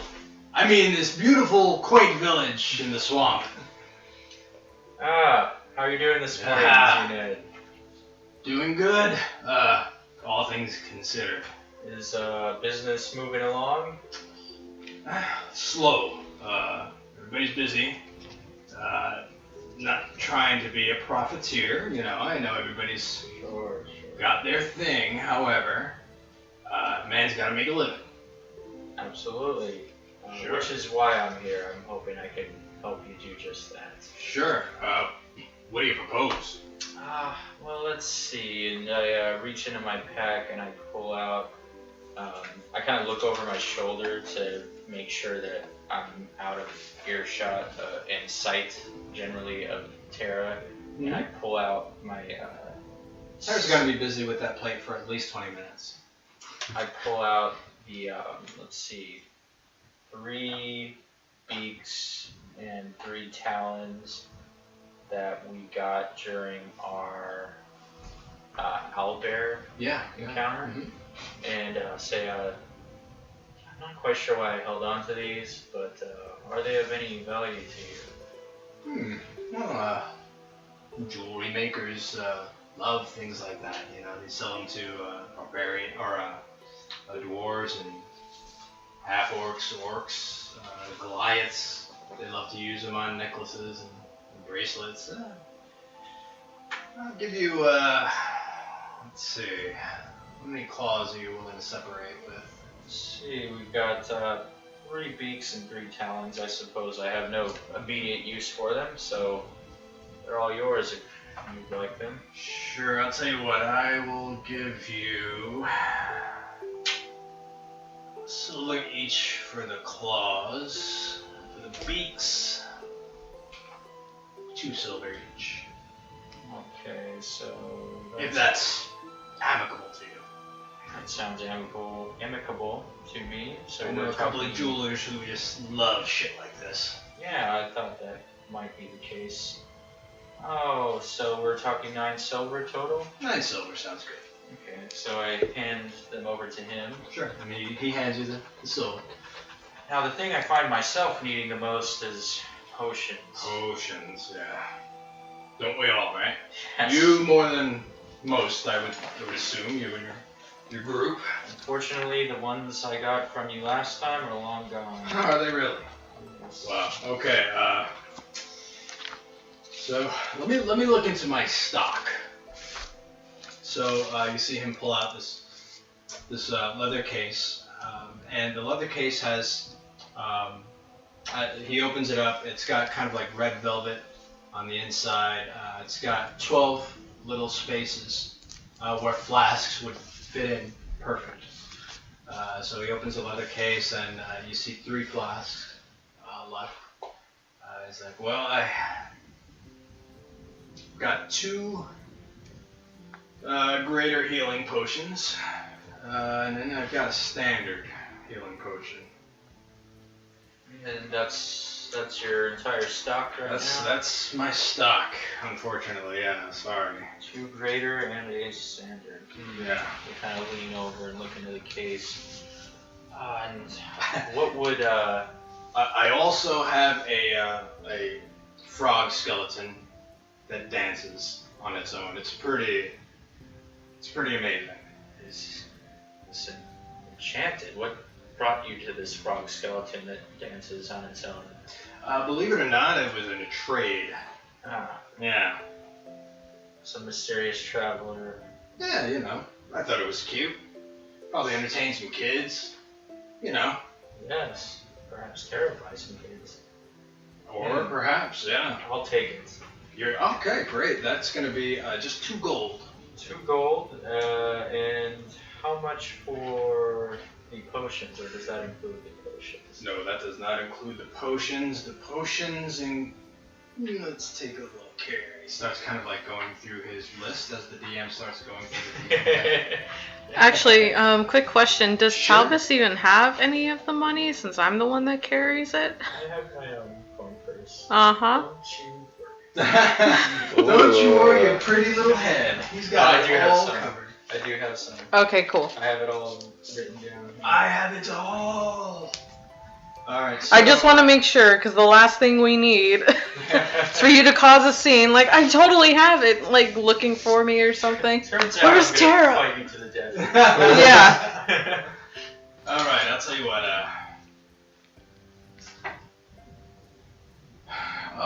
I'll let all 3 potions go for 10 gold. Oh, drive a hard bargain. And they're yours. And what if would you consider any trades perhaps? I would definitely consider a trade. What do you got? So I reach into my pack, and kind of digging through, pulling out something here, something there. I pull out an empty flask and a dented empty flask. Sure. 10 gold it is. And I reach out my hand. Sounds good, sounds good. Anything else I can interest you in? You're an adventurous type, yes? Not always by choice, but yes. This is pretty cool. So, he takes out this this hilt. It's just a hilt by itself, a long sword. And he's like, now, watch this. This is amazing. And you hear him kind of whisper something to the sword, and then all of a sudden this flame just comes out of the hilt. This is amazing, right? You certainly have a way with these items. Frog skeleton that dances. And I love this thing. I don't think I've ever seen anything like this. If I was a warrior, I would totally want one of these. Right? Yeah. Tell me about it. Yeah. That is really cool. So he kind of like leans over to the hilt, and like the heat is just like glaring on his face, so he can't get too close. But then he says the magic words, and the flame sword just kind of like dissipates back into the hilt. Remarkable. Yeah. This is like the gem of everything here. I bet it is. This is gonna cost you if you want it, though. Mind you, I won this game of chance. Yeah. Sounds expensive. It is. About how much? I'm gonna have to tell you, I'm looking for a solid 500 gold pieces. Me too. And I kind of, It's here if you run across it. I'm Yeah. just saying, I know you found that fancy little doohickey everybody's talking about. They're raving about it. Sure, I'm not quite sure what to do with it yet, but it is awfully fancy. Yeah, well, you know, in those moments when you need a fiery flame blade, Sure. I'm your orc. Portable cooking instrument at the very least. At the very least. Pretty great. Okay, mind if I test out that dancing frog skeleton before I make the purchase? Absolutely, go for it. So I'll take it. It's just about the size of a regular frog. Yeah, it looks like high quality taxidermy. It's a frog skeleton, and it's mounted on a plank of wood. Okay. So I'll pick it up. How do you make this thing work? Does it have a top hat? No, it does not have a top hat, sir. So you just say the magic words. It's amphibian shuffle. Of course it is. I lean in, looking around, slight embarrassment. Amphibian shuffle? Sure enough, it kind of stands up straight, and then it just kind of like moves left and right, as if it was listening to invisible music. Moves left, moves right, and just continues to dance. That's fantastic. I think I like it better than the Make it a hell of a distraction, right? Oh, yeah. Wow. Yeah. Okay. Wait. I'm sad to see him go. And as he says, that makes a hell of a distraction. I like feel my pockets to make sure that my gold is still there. It's still. Okay. But that's a good call, though. Yeah. That is a hell of a good call. I was like, wait. So he's like, what else do I have here? Do I notice any of this, or am I just still? I will say, yeah, you see Talvis kind of handing over some gold, and you clearly see this flame sword just pop out of this hilt as Zee kind of wields it. I'm just gonna turn to Barag. And a lot of heads kind of turn Zee's way when he does that. I'm gonna just turn to Barag. Doesn't that look kind of cool? Indeed it does. Very look cool. And I'm gonna run over to where Talvis is because I want in, and I'm gonna try to drag Terra with me. Well, I was Away gonna from her food. I know that I have still probably a good amount of food left, and I'm just gonna turn to him. I was gonna give you my damn food, you bloody you bloody dwarf here. Well, sorry. Cool flame sword is better. So I'm gonna turn to Daedalus. You still hungry, lad? Yes, I am.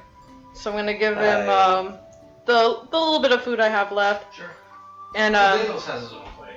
yeah, I'm gonna give him basically the rest of mine. I just go like this. Sure. I'll be over by the two buffoons, okay? Okay, I'll be over there shortly. Okay. Take your time, lad. Well, it's on a tray. You can take it with you. So I walk over there, it's still lunching down. So Barag quickly kind of like makes a beeline right for Zee Ned's little blanket of trinkets, and he kind of stops very shortly and slides in the mud, like makes a track in the mud, and Terra kind of follows, you know, just chewing on the last of her breakfast, and then behind Terra, Daedalus is on his he follows the rest of you guys. You got a tray in one hand, and he's still eating and walking at the same time. Very dignified. Yeah, sure. So all four of you guys are over at Zee's blanket. The whole crew is back. I love it. We're a team. The 5 of us. Yes? Hey! Yes! Talvis, Ransom, and Zee Ned for the win. I hold up the frog. Look at this. And as I hand over my gold for the potions and the frog.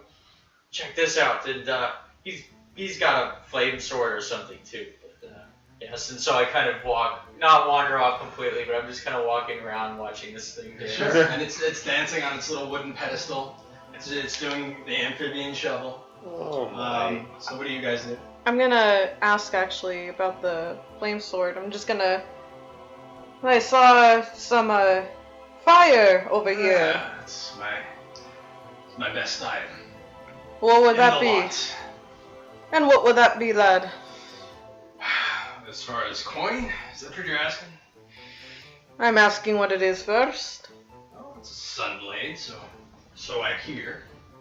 A I've had sunblade. it identified. I know exactly what it does, and I know exactly what it's worth. All right. How much is it worth? All right, this is between you and me. Okay, don't tell Talvis that I'm giving you, because you're such a pretty little lady. Giving you the special. Okay? All right. So you'll be very, very put out, very angry if I give you this price. 600 gold. Man, and I don't know what he Nope. said. Darn it! I'm walking around just watching this thing. I'm mesmerized. How exactly did you acquire such a magnificent piece? You know, I found it in another dealer's shop. Can I Traded see? for it. Can I see if he is lying? Sure. Make a perception roll.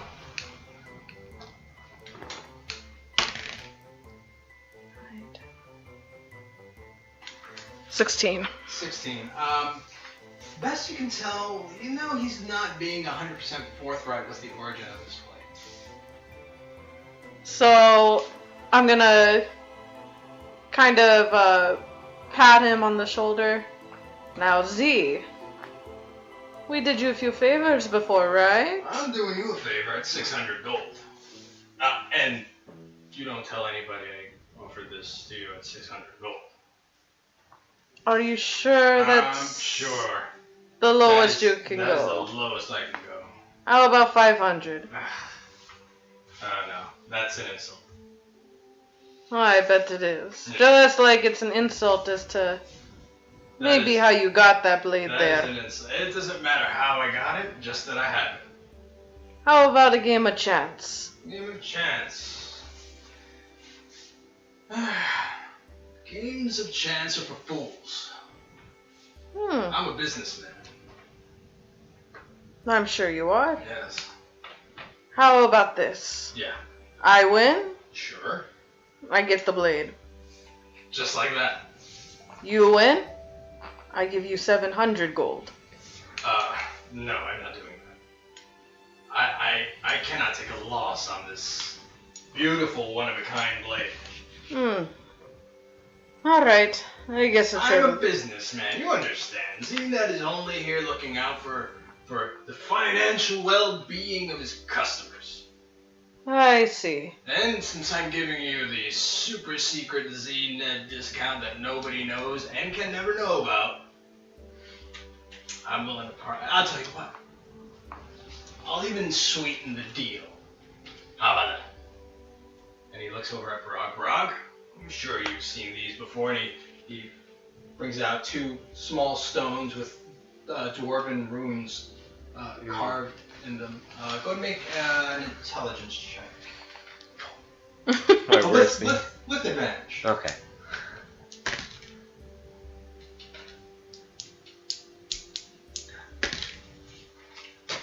Eight. You know that you've seen them.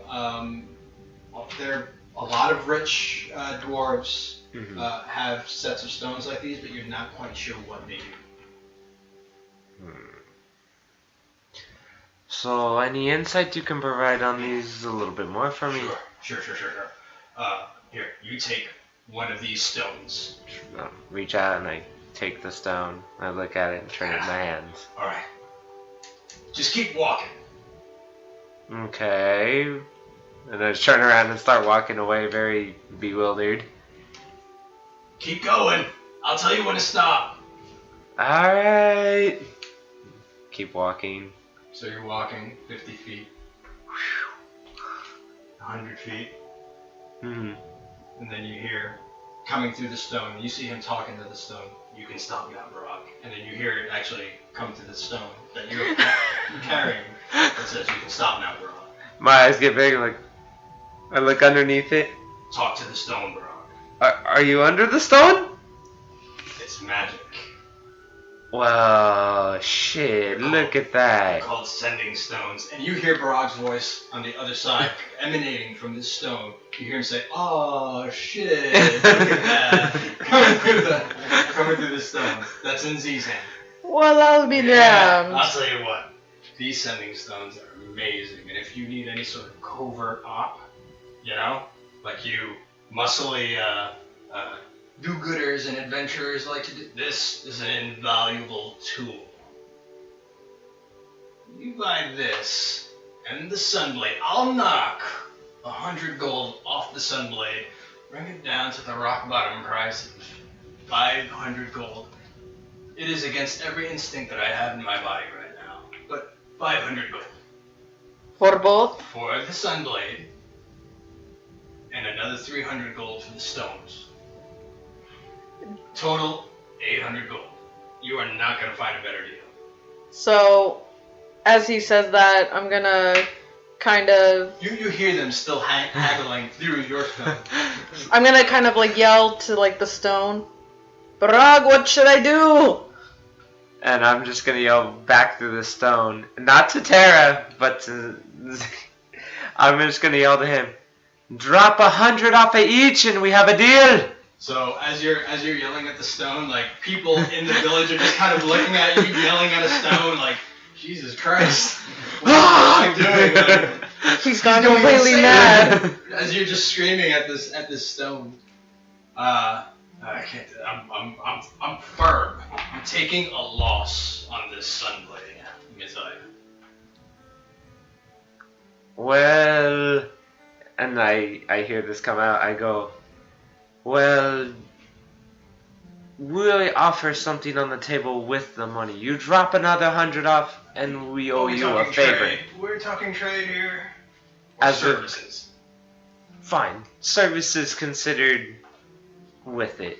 Yes. I don't deal in services. How about trade? Trade, I'll deal with. Very well then. Barag, get your ass over here. That's 100 feet I gotta walk. You hear her. When I have the rock right here in my hand. Yes. Why do you want me to walk all the way over there? Does this thing send text messages? So, what are you considering to trade? So, I know here, let me see. Daedalus has 2 of the other ones. I have 1. Okay, so I'm going to put on his table a wand, which we haven't been able to discover. So his eyes kind of light up as soon as he sees the wand. And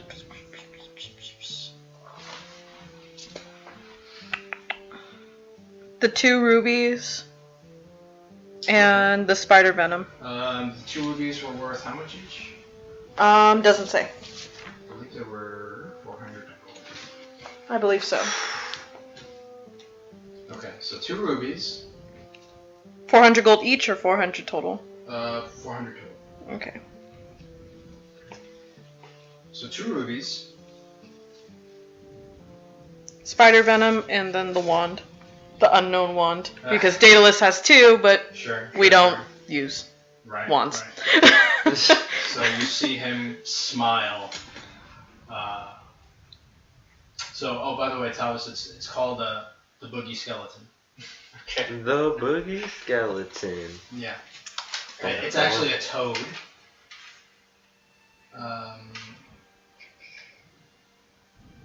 Yeah. Okay. So, that is a lot. So, let me take a look at this wand.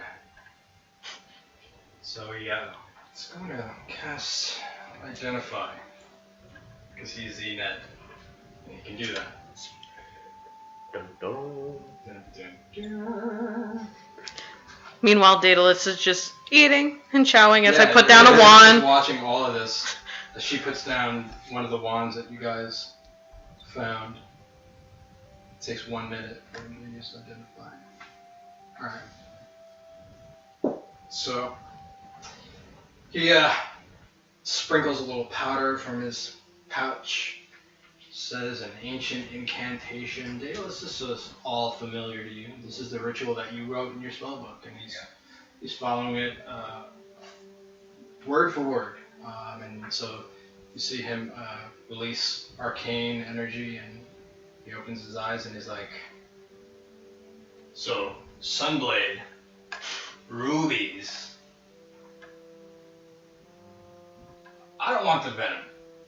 I'm not looking to kill anybody. Alright, so 200. I'll knock 400 off the price. What does that wand do?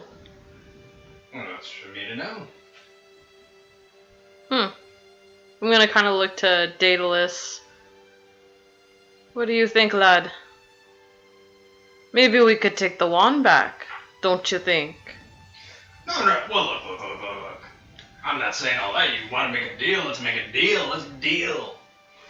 We'll What do you think? make a deal after maybe you give us some insight. What do you think, I'd lad? say it's a wand of mending. You know, you get a little rip in your clothes, you whirl it around, and it Is he? kind of like... Can I roll to see if he's? Sure. And while she's doing that, can I do like a culprit identify? I'll say this. Do a sleight of hand check for the... Inspiration on that. Oh, that's 1. Go ahead. Okay. 18 modified. You get the feeling that he's in salesman mode, and he wants that wand. He's probably not being 100% honest about what it is. So go. I will say do a sleight of hand check for the somatic portion. Yeah, do a sleight of hand check. 10? Okay. So as soon as you start casting the spell, which takes a minute to do, Zee recognizes it. He's like, oh! He puts his hand out. What are you doing there, young Daedalus? You're not eating the rest of your grub, obviously. You don't trust old Zee Ned? I looked out for you guys in the Ashburn Moorings. So it was like I stopped the spell. So I'm gonna kind of. Can I roll for intimidation? Sure. All right. Before she does that, I'm gonna yell through the rock. Tell us what the wand does. I did. Or bullshit! I heard the whole goddamn thing.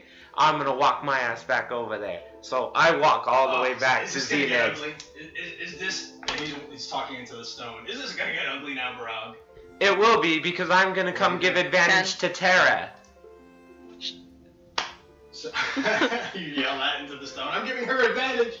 Yeah, because I'm coming over there to give her the advantage. Right, so yeah, I know. What's advantage? What are you talking about? So he's like, well, look, Terra Highhill, there's no need to get all in a huff, puffing your chest out. There's no need for all that. We're all friends here, right? We are. All right, let's make a deal. All right, I'm dropping it down to 5. Okay? What'd I say? 300 for the stones for a total of 800. What you have on the table takes 400 off. 400, 2 rubies, your wand, you get the blade, and the stones. I'll tell you, the stuff I'm offering you is going to do you much better in the field than the crap that you have. Tell me I'm wrong. I'm gonna kind of like slowly take the wand back. Oh, boys, I don't know if it's worth it. Yeah, it's too bad. And he kind of picks up the sword hilt and you see just a flame blade just erupt from it. Yeah, it's too bad. I'll just have to keep this old thing. And he just... I'm just gonna shrug my shoulder. I guess you will. Yeah, I guess I will. So he shuts it off. Anything else I can do for you? Talvis wiped me out on health potions. Oh, he did. Yeah, you got my last 3. Smart Am I lad. Back over here at this point. Yeah, you've made it back. Well, and she's got the wand back. Guess what? I still have Zee Ned, and you're a friend of mine. You're talking stone. That is useless without it. Oh, so you're gonna steal from me now, bro? Oh no, I'm not gonna steal from you. But tell us what the wand is, and we have a deal. I don't have to tell you shit. Barag, just give him the damn stone. No. Am I still in the vicinity? Or... You start hearing, yeah, you hear Barag, and Daedalus, you see what's Did going she on. take the wand back, right? She took the wand back. Yeah, go run back, get up there real quick. Okay, I'm gonna hand the wand back and why don't you go over by Mom and Pa? Okay, so I quickly just Sure. just slink away. Sure. And while I'm over there, I'm casting the identify spell. Okay, it takes a minute. Okay. So as this is going on, you're casting. Talvis, you had a question. I was just not sure if I had completely wandered off, like. No, you're still within the center of the village. Okay. You're just fascinated with your frog. Yeah. Okay. So I'm hearing what's going on. It's you're hearing raised voices. One of them is inevitably Barag. So, Okay, so I'll get myself closer to them within reach of melee weapons. sure. So he's this is not gonna get ugly, is it, Barag? I mean, you're not gonna steal from Zee Ned. No, but don't lie to us either. We don't Listen, appreciate I'm a it. businessman. I don't give the fuck who you are. So and what I'm you are. going to pat Barag on the How side. about you give me my stone and be on your way, before you say something you regret? So I'm gonna pat killing Barag. Trust you. me, I'm So- not just another pretty face. So I'm You're going pretty to. ugly, actually. But So whatever. I'm And I gonna hand the keep stone. patting Barag, and I'm like trying to inconspicuously point to Daedalus, who is Sure. identifying it behind. So tell your friend I don't want his business. And you're about one remark away from the same. That's not surprising. I hear that shit all the time. Barag, why don't you just go and eat? You hear things getting rather heated now at the sales blanket. Seems like a lot has happened in the last few minutes that I've been observing my new... Barag's being Barag.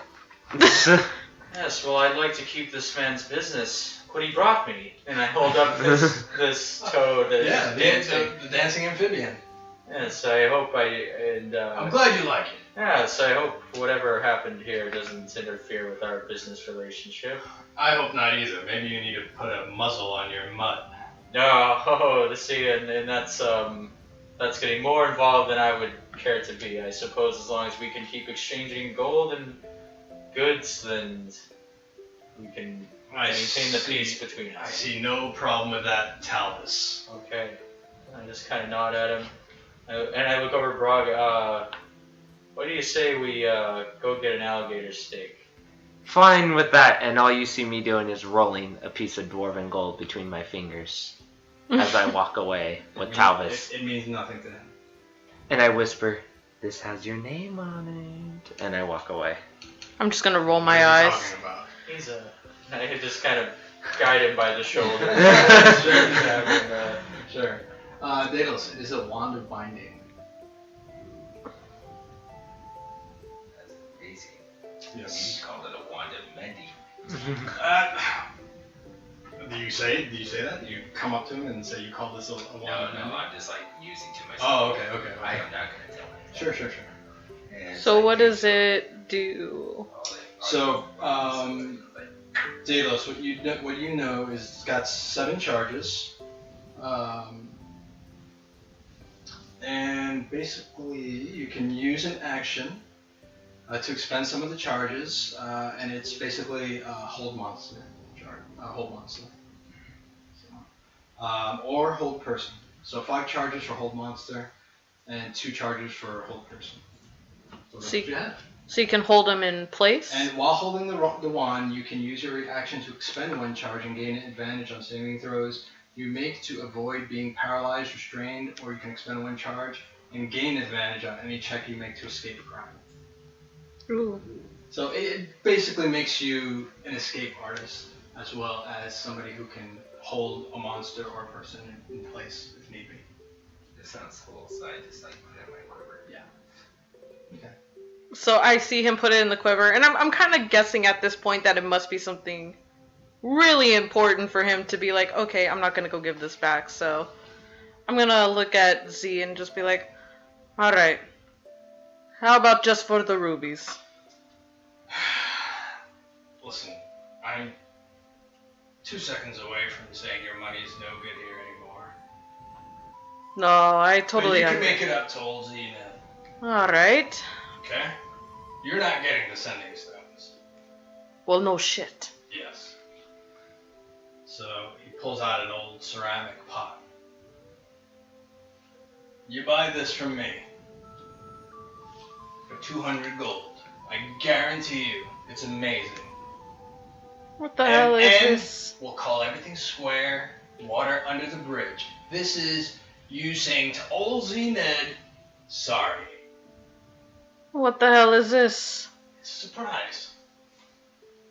God damn Old it. Zee Ned would never steer you wrong. Trust me.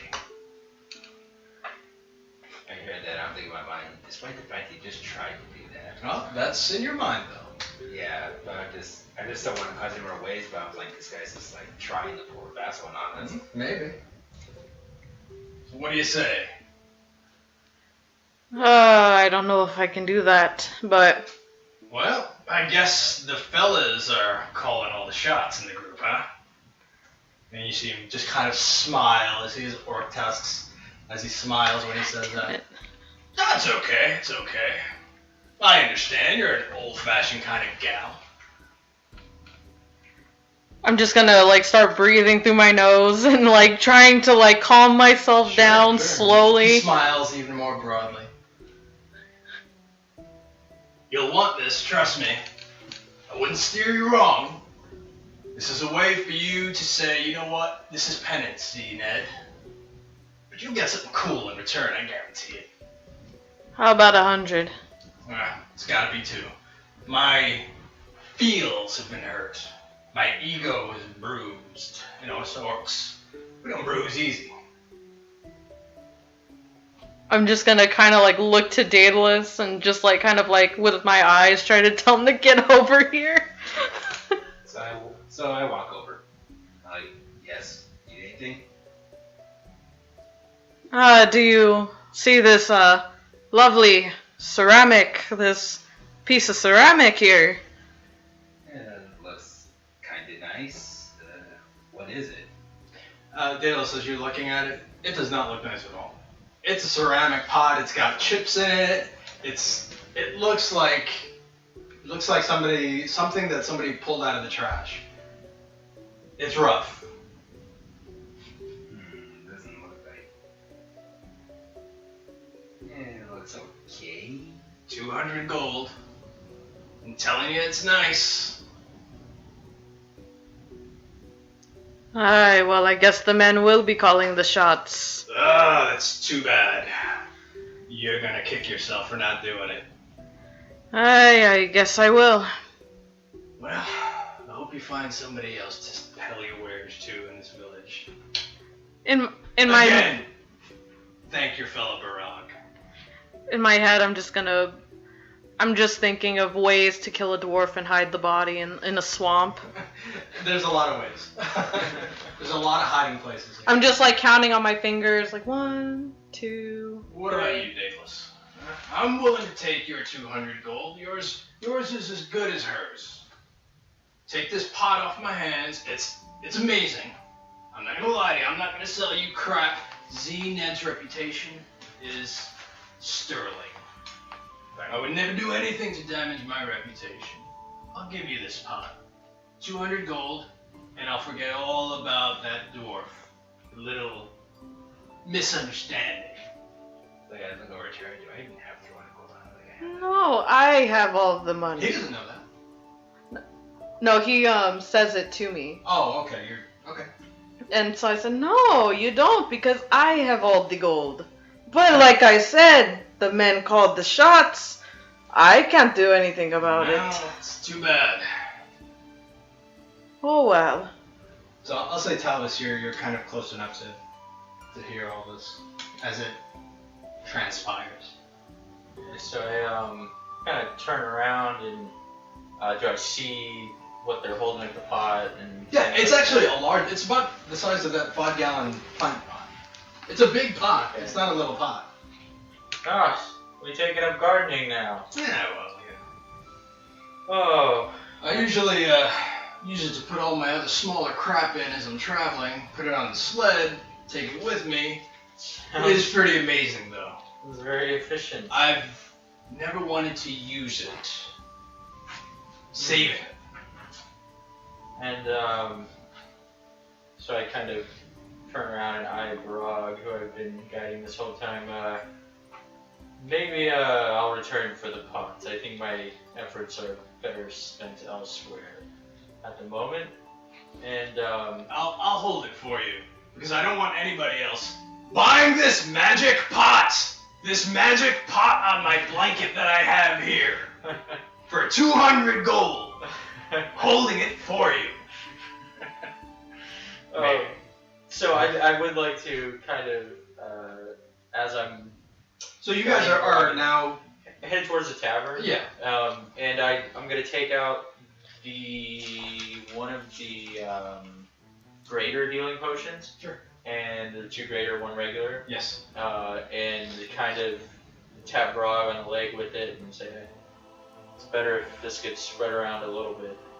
I appreciate it, and I'll take the greater healing potion. Sure. Now for that alligator steak, and I pick up my pace a little bit. Sure. Make sure to add that to your inventory. Yes. And remove it from mine. Yeah.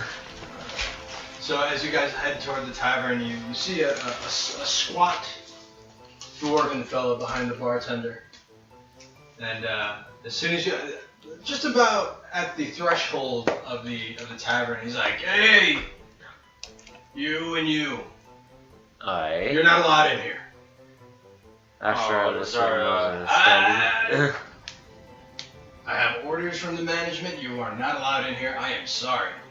I'm trying to keep my job, fellas. I'm just a privateer looking to make a buck. Management. Now, you must be speaking of Kasur. Yeah. He's a bit of a ball buster. So I just slowly but surely, as I'm talking, approach the bar now. You cannot be in this building, I'm telling you. Tell me, friend, when we head out with the rest of the village to the Ashburn Moorings, will you be joining us? Possibly, yeah. So it'd be a shame if you have to stay here by yourself. It would be, Perhaps you Are could... you threatening me? Oh, by no means. Oh, I just okay. mean you may... Okay, listen. I'm under orders. You guys are not allowed in here, and that weird elf that you guys hang out with, he's not allowed in here either. So he kind of pulls out like these couple of pieces of brown parchment paper from behind the bar, and he holds it up, and it's like drawings of Barag, of Talvis, and Daedalus. And then on the bottom in red it says, "Do not allow in the building under any circumstance." Okay, fair enough. You think we could just get a couple stakes to go then? Listen, I'm sorry, I can't. I'm gonna whisper to Talvis. Hey, Talvis, slip him a piece of gold. So I do pull out a And gold- am I seeing all this? You are by Zee Ned. Okay. Actually pull out, I'm gonna say, it's 100 silver to a gold. Is that I think it's 10 silver. 10 silver? Okay, so I'm gonna pull out, say, 5 silver pieces. Sure. And just kind of spread them on the counter and say, maybe we just take our stakes to go and we all just forget about it as soon as we walk out. So you see him like breathe really heavy, like, oh, I have not seen that much silver at once in a really long time. And do you work here about full time now? I hear what you're laying down. Oh, I hope so. I'll tell you what. Go over by the stables. I'll have it sent out. What's your order? I'm looking for 2 of your biggest alligator steaks. And Steaks. 2, and I kind of hesitate, ales? If you have them. Last time I was I'll tell you here. what. Normally this place doesn't have ale. I'm just fresh off of the ship. Over at the Ashburn Moorings, privateer class. I have a little mini flask. Dwarven ale. Ah. Okay. Drop another 5 silver, you guys can have the whole little mini barrel. How about I drop another 5 silver, take it to a gold piece, and I pull back the silver and pull out a single gold piece, lay it down, and maybe I take our stakes to go, that flask, and as long as we're here, if I pop my head in and order another steak to go, they'll oblige us. This is between us, fellas. If Kasur finds out, I'm, shoveling, strewing your shit behind the stables, and nobody wants that. Well, if that happens, I'll give you enough gold to get to the Ashburn Moorings and not have to worry about it for a while. Alright, fellas. Give me about 30 minutes. I'll get your order ready and delivered. Thank you. Alright. And I turn around and So he quickly grabs the gold, kind of bites on it. It's the real stuff. it's chocolate. So he puts it in his pocket, goes right to cooking. And do we have to pass to get to this? We're meeting him at the stables, right? Mhm. Do we have to pass where Terra and Daedalus are to get there? Daedalus and Terra would be south of the tavern. Okay. The stables are actually east of the tavern. Okay. So you don't have to pass them. I mean, you could circle around if you wanted to. Okay. Yeah, let's do that. Circle around. Sure. So as to not provoke Barag any further. Alright, so you're just going east, right to the stables? If it avoiding avoiding, yeah. Daedalus? Okay, Yeah. cool. And as we're marching along, I lean over to Brock. Oh, I forgot to tell you guys. Well, it's just him and I right now, but I kind of forgot to tell you those Pegasi took off again. Thought I'd warn you before we got to the stables. So they stole our rides. I don't know what Or happened. they I'm a flew little off. suspicious of that stable boy. I mean, what is a stable boy for? After all, you know the horse has wings, so he can't keep it on the ground. They're pretty brilliant, I've heard, in my times as a general, so... More intelligent than the stable boy. Yeah, probably that's why he's a stable boy, Yeah. but... Oh, burned the stable boys across the world. We can deal with them later. Yeah, I'm looking so forward you to guys that are ale. going to plot an elaborate plan to gain vengeance upon the stable boy? We're going to. Poor stable boy. Planning stages right now. Meanwhile, Daedalus and I are just like, we want goods. Dang it. Shake him down at the very least. Yes. Give me all your money, man. That's the best. That's the best. Alright, cool. Hold on. So what you're saying is you shook down I'm the saying- owner of the bar. Now you're gonna shake down the stable boy. That guy, that bar, that worked out well for him. A shakedown is more like I'm Taking from you, not Yeah. giving you. Yeah, I'm gonna turn him upside down. He's a boy. I'll turn him upside down and shake his pockets out. And dunk him in the hay. You're such a fucking bull. It's my Pegasus. I would say swamp water since there's no hay. Yeah. That's true. There was no hay. Just that's horrible. Pegasus dung. It's just floating. Yeah. It flies. So we're gonna hang out by the piles of Pegasus dung and wait for our food. Yeah. It's a warm, earthy smell. Oh. So you're waiting there. So what are you doing, Terra? I'm sorry. I just pictured Talvis. Oh my Just god. totally taking the stable boy to task. Yeah. Oh man, that's horrible. What are you doing, my Pegasus? You son of a bitch. I know it was you. Oh my. Just the poor stable boy. Oh my god. So, I'm gonna take my rubies and I'm actually gonna head to the bar. Okay. Daedalus, what are you doing? I remember the last time I was in there. I'm like, you have fun. Yeah. You're not wanted in there. So I'm just gonna kind of just go over to where, just find a seat, just sit down and just chill and watch everybody. Okay. So as you sit down preparing to people watch, you feel a vibration somewhere in your belongings. As you kind of pat. It is the iron nail that you received from the hag in the swamp. And it is just vibrating at a great rate of speed. So I take it out and I kind of get up and go off to the side away from everybody else. Sure. And I look at it, it's like, okay, how do we use this? I like shake it a little. How does one use this? So as you kind of look at the rusted long nail that came out of the gums of this hag and you say, how do you use this? You hear basically somebody communicating with you. I'm close to. I'm here. Somewhere. Where now, like looking around. So you don't see her. I'll actually make a perception roll.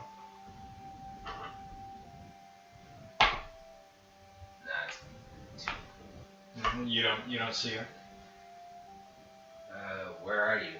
Are you in a tree? I'm here. Daedalus. Hartwell. We will begin your training tonight. Okay. Prepare yourself. And that's it. So I guess I put that away. I'm like, oh, great training. Yippee. Training yippee. Alright, so what are the rest of you doing? I'm in the bar. Okay, so a halfling walks into a bar. Sees a dwarf. So yeah, you see a dwarf is not at the bar. He's actually cooking behind a grill, at a feverish pace. And you see kind of like this little cask. The cask has like XXX drawn on it. And he looks like he's just finishing up preparing a couple of gator steaks. So, is there anybody else in the tavern? The tavern's pretty active right now. Sure. Is what is her name? The village elder. Oh, Thukneem. Is she in there? No, she's busy kind of directing people right now. Okay. You don't usually find her in the tavern except in the evenings when work is done. And then where's the girl at? McKean? Yeah, where's Milky? She's probably in a corner somewhere in timeout. You don't see her in the tavern. Ooh. Yeah. And is there anybody that I recognize? Yeah, there's plenty of people that you recognize from your time at the Alderman Wilster. Nobody that you know personally. Other than the barkeep that you met last night. Again, just feverishly preparing the meal. So I'm actually gonna go up to like the nearest table, Sure. like of people that I recognize, and mind if I join you? Please, take a seat, Miss Highhill. You guys are kind of celebrities around here. It's the half-elf gentleman. Hey, well, so I've heard. Actually, I have a question for you, gents. Sure. Well, I see that the dwarf here, Hisak, Mm-hmm. he's been working here quite some time. Where's the main man, so to speak? He's not about right now. Probably out with the rebellion. So he is a part of the rebellion. Yeah. I see. Do you know where? That's how he came to establish this place. Where might I find him, by chance? No, I have no idea. I'm not part of the Bright Rising Rebellion. I mean, they rescued me. Hey, well, have you gotten something to eat, lad? Oh yeah. Yeah, we just came off of guard duty. That's good. Alright. Well, I'm gonna like kind of flip them a silver piece. Get plenty of water. Yeah. Sometimes these patrols are known to be out in the wild for some time. Sometimes weeks. Most of the times it's to try to gain intelligence on Zane's movements, things like that. Rescue people in need, bring them back, things like that. So I don't know how long he'll be gone. Alright, well, hope that silver does you some good, get some food in your bellies. Sure will. Will serve us for quite some time, thank you. So I'm gonna actually head out and head towards where Gryu Phoenixhorn last was. Sure. You still see him there. He's kind of facilitating or supervising rather the kind of construction of a lookout tower and a brazier. Big brass dish. It's got to be about 10 feet from one end to the other. And you see kind of scaffolding. It's at the eastern corner of the village. And they're using kind of ropes. You see a lot of the villagers kind of using ropes to kind of lift the brazier up to the very apex of the post that they're trying to affix it to. So you just see him, supervising. Careful, boys, careful. We cannot break that. So, kind of looks over to you. Zayo. Hi, how are you doing there, lad? Could be better, could be worse. I'm alive, I suppose. Same here. So, I heard Barag yelling in the town square this morning. What's that all about? Barag being Barag and being a dwarf, I guess. That's true. So what brings you? I had a question about maybe one of your men. Ah, okay. Kasur. Sure, he's a good man. Where's he from? Wow, don't know. Do you know anything about We him? rescued him from the Nova Hmm. some time ago. He used to be a soldier.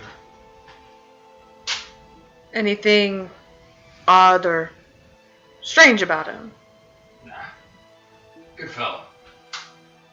That's good to hear. Saved a lot of people here in the Bruno. Hey, as a matter of fact, he's out over there right now. Trying to shuffle prisoners out. Ah, well, that's a good man then. You got yourself a good little group here. Yeah, not too bad. So, as you guys are talking, you hear a couple of the guys on the top of the post that are trying to fix the bridge here. You see one of them kind of pointing outside of the threshold of the village, outside its borders, and hey, we've got company. A big hairy elephant and a big hairy rhino. I've never seen anything like it. And Gryu's like, don't worry, lads, just finish your work. It looks like Rory's back. And Denny. Right, well, Hopefully with the doctor. hopefully, maybe we should go greet him. Yes, it's been a while since I've spoken to those two lads. I miss them. Aye, they're quite the character. Indeed. You seem to have interesting company here, Mr. Phoenix Horn. Takes all kinds to make the world go round. Aye, I second that. So as you guys are making your way, you do see Struinia, the massive woolly rhino, and you see Denny, and you do see the Professor Ulud Ramir, the Elvish professor, kind of behind him, both saddled, and Struinia, and behind Struinia you see this massive mastodon, and Rory is at the top. He's got kind of like this, just a piece of cloth kind of like over his head, and drinking water from a canteen, petting her as they're slowly making their way into the village. And it kind of like everybody, so you definitely see this from where you're at, Daedalus. You see it as well. Barag, where is Barag right now? What Talvis? Okay, so- Waiting for the stable gotcha, boy. Gotcha. Yeah. So, and they're actually headed to the stables as you guys see them approach. So, so they're heading straight to the... Right to the stables. Okay. Yeah. So Well- they start dismounting. You see Rory throw over like a rope ladder from the mastodon saddle as he climbs down, and kind of pets him. And you see Denny also kind of helping Ulud dismount from the saddle on Struinia. So. I lean into Brog. You mean to tell me this stable boy can handle mastodons? Can't handle a horse with a couple wings on it? Oh, yeah. Man. So the stable boy, who isn't too far away. It was not my fault. Oh, well, you were the only one here. I mean, I guess you're right, though. I guess you're right. I don't give you enough credit. You did watch them and managed to hang on to them. I For a while. healed their cuts, and I'm like reining in my frustration, just like. Yeah. So he senses it and he goes, Yeah. I'm going to scoop up some shit right now. I'll see you guys later. Oh And he wait, just wait, walks- and I hold my hand up Sure. to him, and I just I should have motioned to him to put his hand out.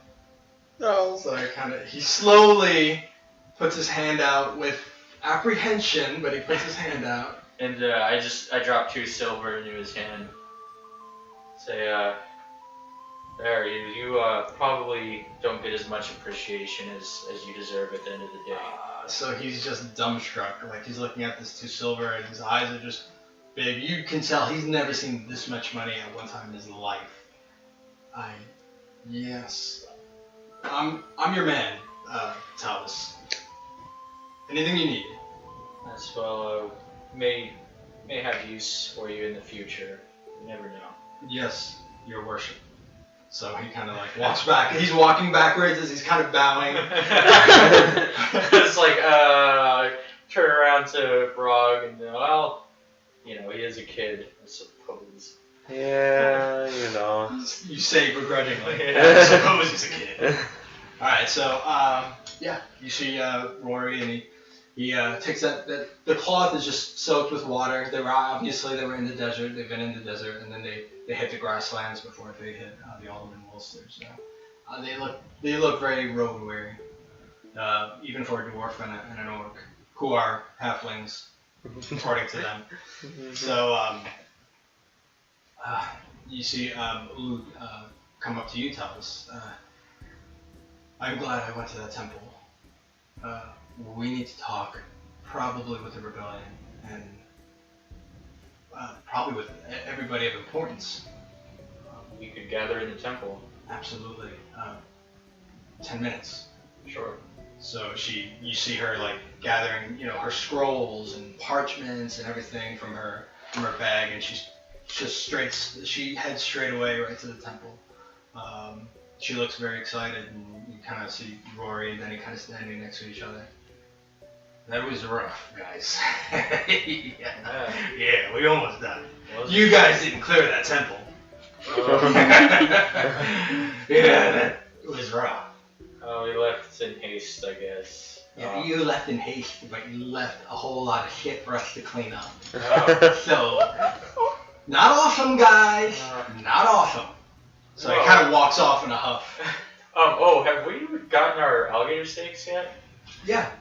You do see the bartender come up to you, and he sees Rory and Denny, and he's, hey guys, hungry? And so he kind of comes over to you and gives you your steaks. And the flask, does he have that as well? He does. He has the little barrel. Okay. Of ale. I'm gonna take the flask and take a big swig and. Yeah, it's like a little mini cask of ale. Oh, okay. It's not a flask. It's like a two-handed little. Yeah. Okay. Yeah. So It's got a little spigot and a little spout that you can just kind of pour into like a horn and drink.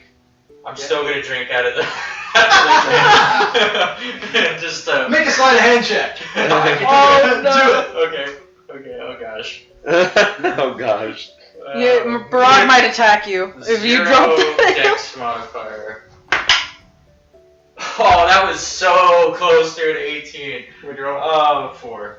A 4. Yeah. Okay, so you see Talvis kind of grab the cask of ale very excitedly, and he brings the whole thing up, and you just see the spigot kind of like shoot out and hit him in the face. And he's just like Jessica Biel in Flashdance. He just gets like all this ale just cascades over him. Jessica Biel. Oh my god. Oh gosh. Poor Barag. Wow. Well, yes, that does the trick, I guess. And I grab one of the steaks, and I take my water canteen and kind of pour it over myself. Try to do my best to rinse off the ale. I think we killed the DM. Yeah, so I try to rinse myself off a bit and then gobble my steak down. That does the trick. Whatever works. Yeah. And so I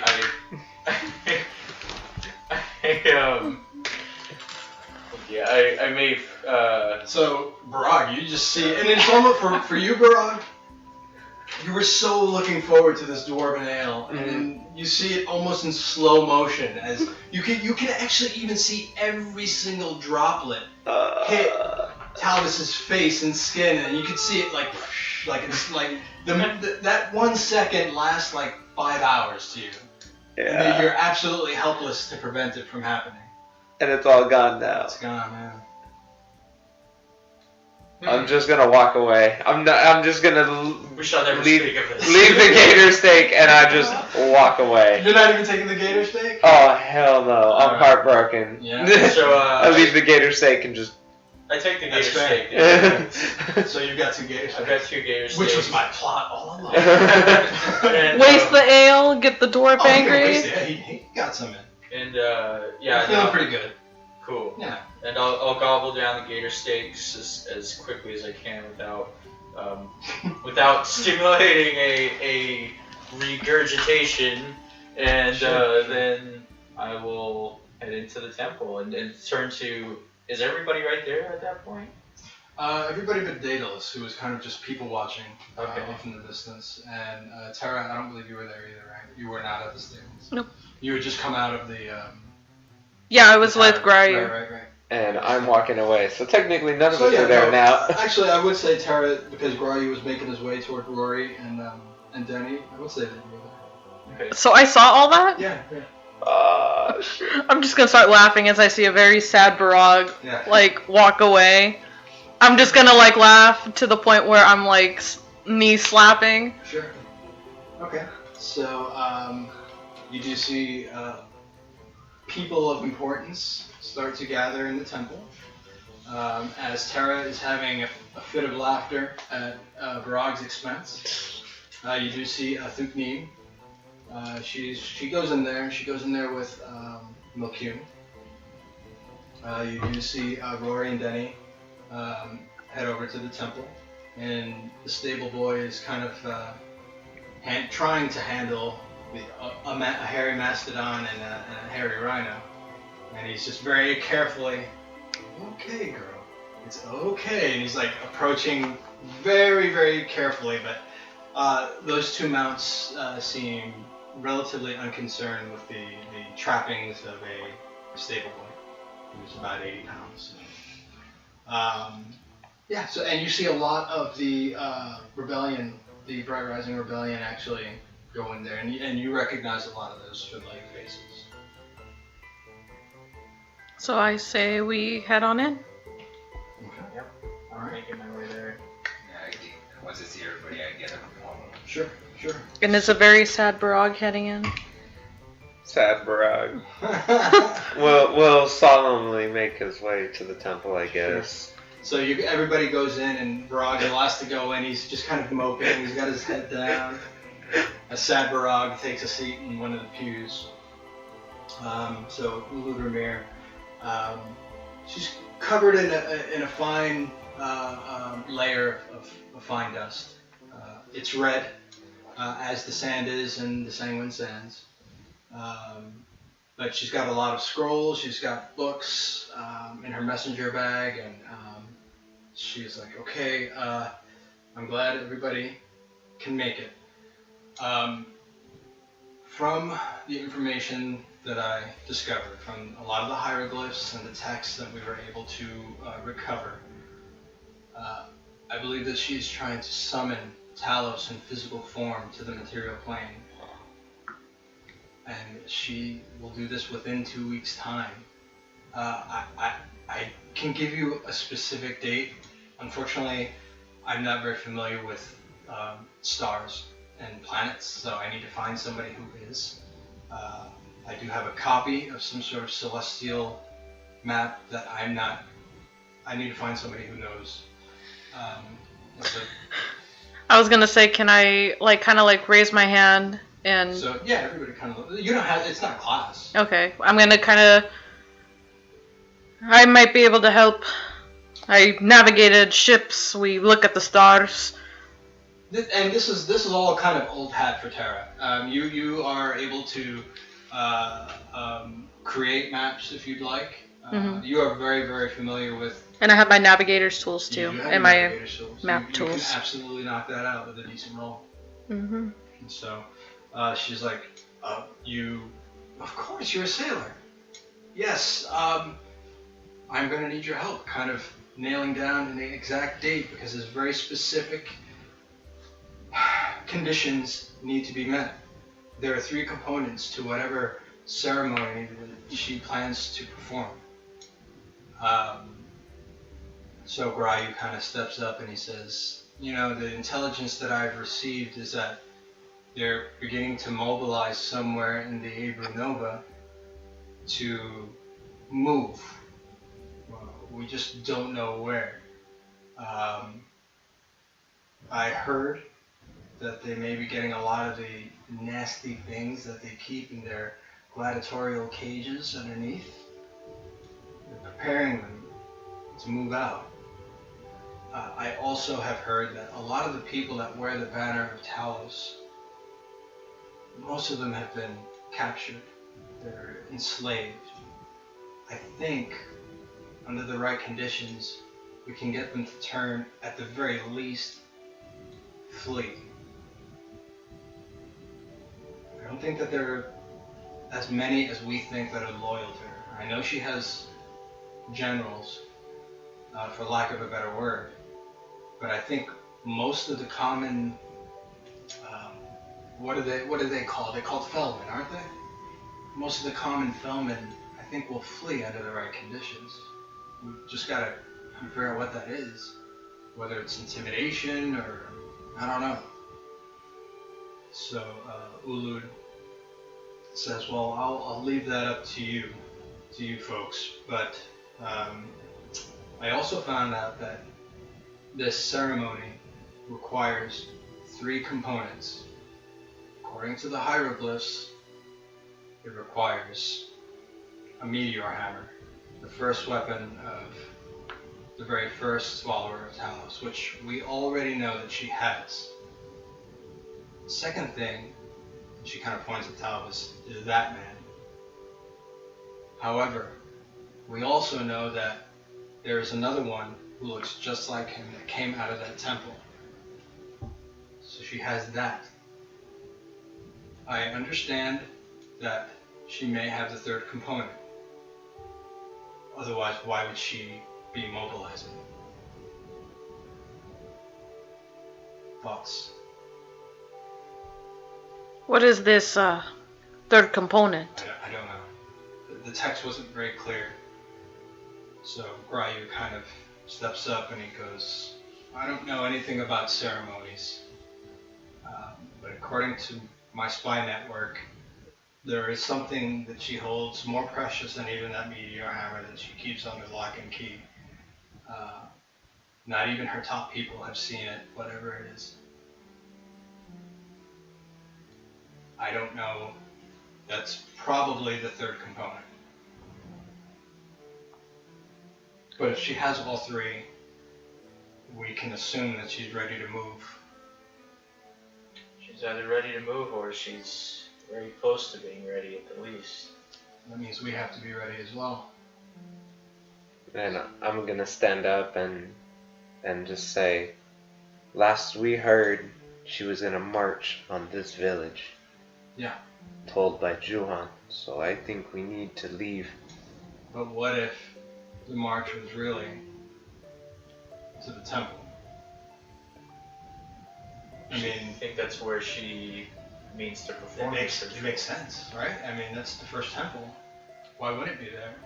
Why would they bother with this place? This bog has no strategic value. What if Juhan was wrong?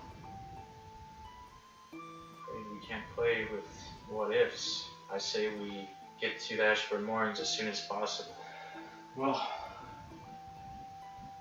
I may be able to. Screw it. I'll go myself to the Runova. I'll dig up what I can dig up. But we have to be ready when I return for whatever new information I have. We have to be ready. I'm gonna stand up and say, well, you're not going alone there, lad. It's just information gathering. And maybe you need a second hand in that. I got Rory and Daddy. So, then he's like, yeah, well, we'll go with the guy. I mean, I don't want him to die or anything. Yeah. I really don't want him to die. So, Rory's like, yeah, no sweat. We've been there plenty of times, guys. Alright, if you 2 lads can handle it, which I'm sure you can. Sure, I think we can handle it. Right, Daddy? So, yeah, I think so. We'll be fine.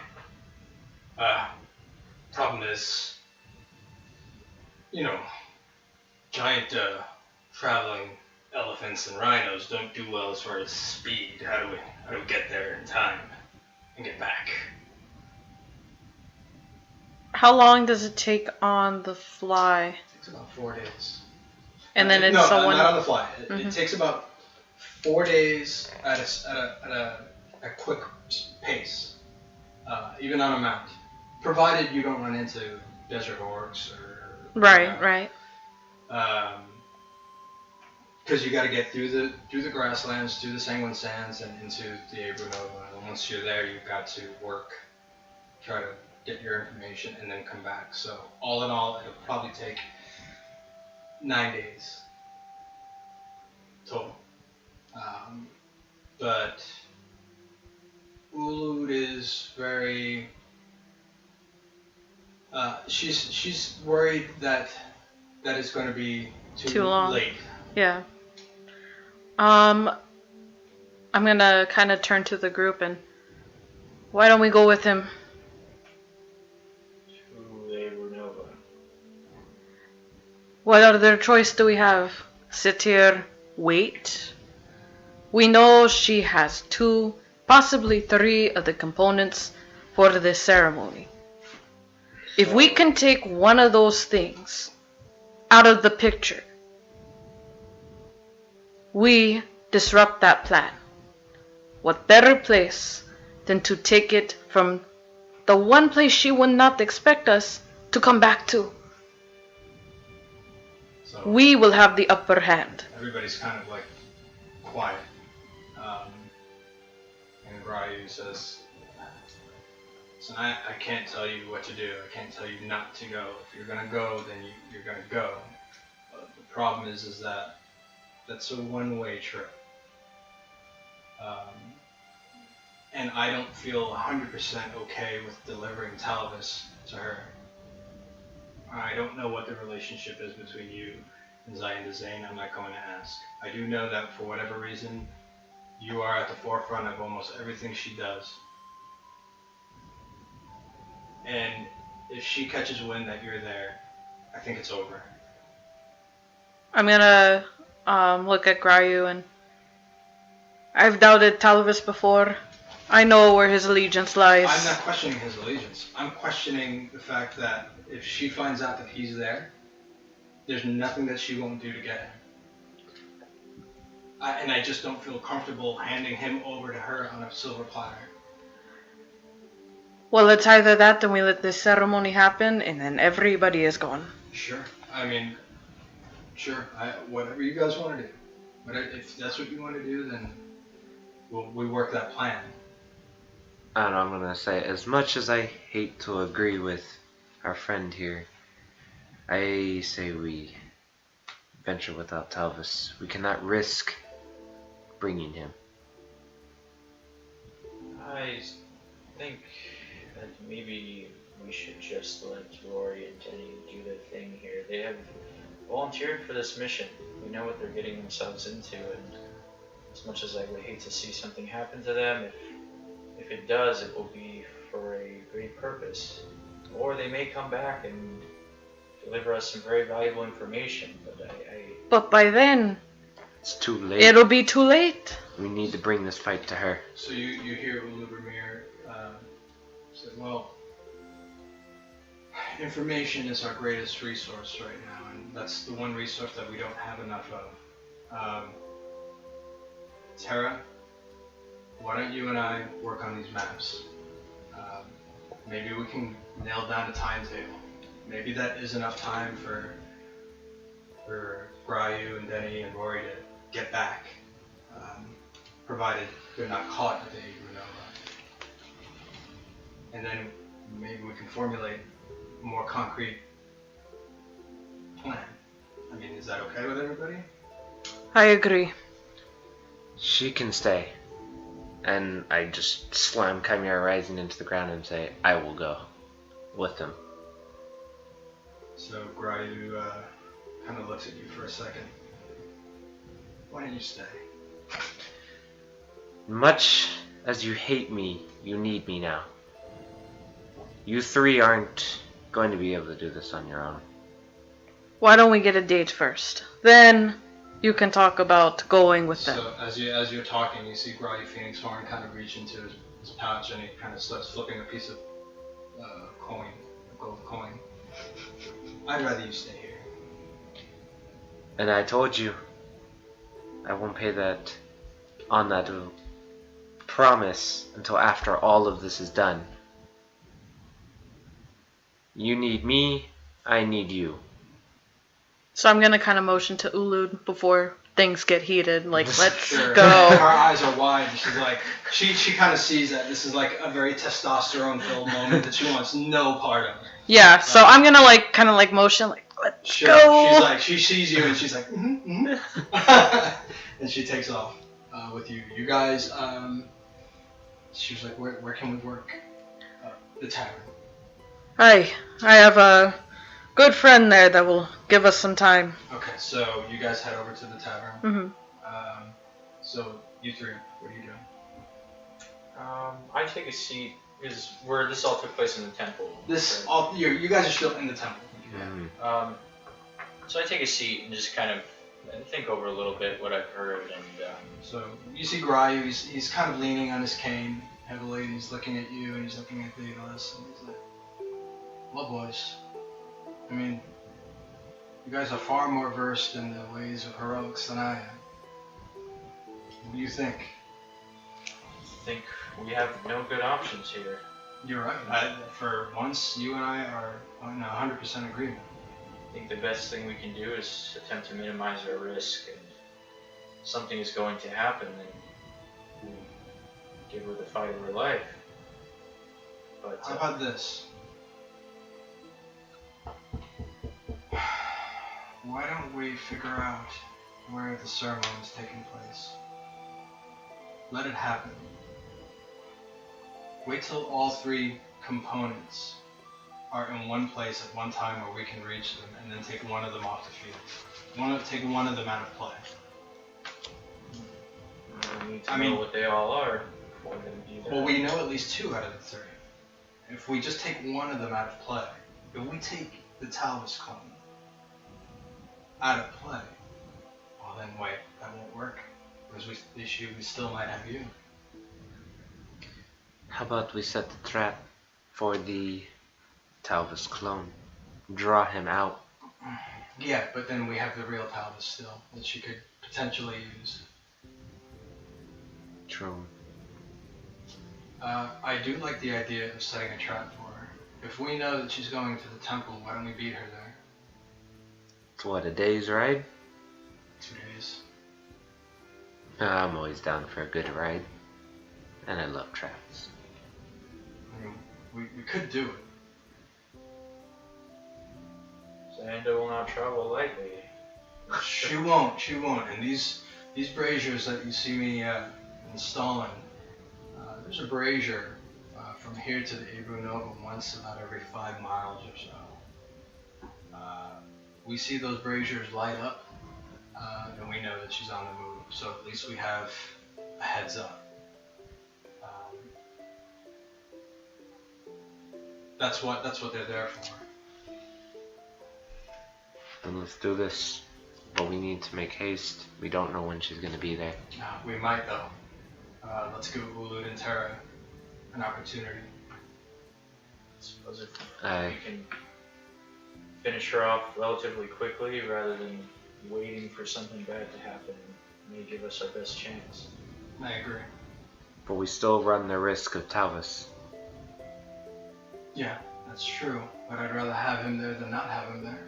I think if she means to find me, she will sooner or later. It's maybe better that we have the jump on her. Yeah, I agree. It's better than her coming to our doorstep here and catching us off guard.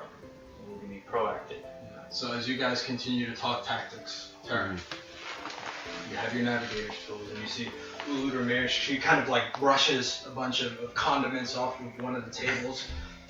And this basically one hands it all. It goes crashing down to the floor. She hands out. She lays out a bunch of maps, celestial maps, and She says, I believe that this map will give us a timetable. I need to know when it is. So can you look at it and tell me when the stars are going to align just like on this map? Make intelligence check with your navigator's tools.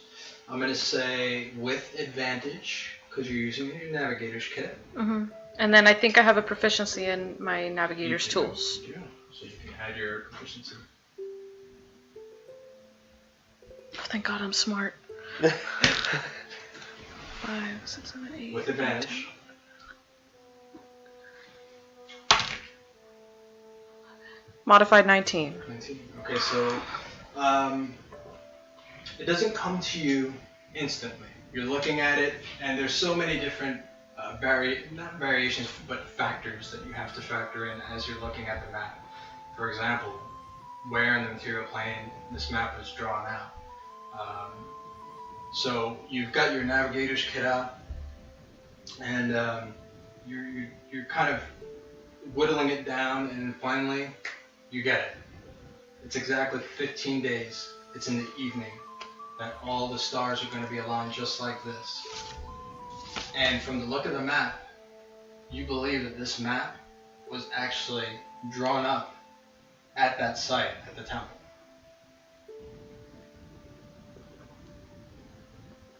So I'm gonna tell her, well, it looks here, the stars be telling me 15 days from now.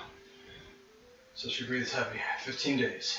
So 15 days, but the ceremony will be at night. 15 days in the evening. Okay. This is good. This is exactly what I hoped for when we went out to the desert. This is great. I'll let Ryu know, and I'm excited. Well, let's just hope we take her down for good. Yes. We need to think of a strategy here, lad. So she kind of gives you a hug and kisses you on the cheek, and she's like, "Thank you so much." Hey, it's what I do. It is what you do. So she kind of runs out. And she's got like a scroll and a book in one hand, and so I'm gonna run after her. Other, and so you follow her out. Yeah. Okay. So as you guys are talking tactics, you guys kind of break for a little while. So what do you do? I'm staying in the temple. You're staying in the temple? Yeah. Okay. Grayu is there as well. He's just kind of sitting down. And kind of waiting for Ulud to finish. And the temple is now starting to get people in. It was cleared out initially for your meeting. However, people are starting to gather. And you see Ulud and Terra kind of run into the temple. What do you do? So I'm gonna run up to them and, like, out of breath, go, 15 days! So Brian kind of looks back at you and he's like, 15 days. 15 days in the... Oh, Jesus. Oh, Hestia. Oh, at so night. You hear one of the parishioners go, don't say Hestia's name. I'm just gonna hold my finger up Sure. and, like, don't talk to me right now, Sure. sort of fashion. At night, in the evening is when she is going to start this ritual. We only have 15 days. Okay, I can be back. I can be there in 4.5 days. I can be back in 4.5 days. Give me a day to get some intelligence. So. But that's not guaranteeing if you don't get caught. 10. So that gives us 5 days to plan and mobilize. If everything goes off without a hitch. If I don't die. But at least we know that she'll be there in 15 days. And we know where she'll be. More certainty than we've had for a long time. I agree. What about the civilians here? I wouldn't ask any single one of them to put their lives on the line, but I'm sure that there are a lot who would. I say we try our best to get at least the children. the elderly. So from the back of the temple, you hear, "I'm going."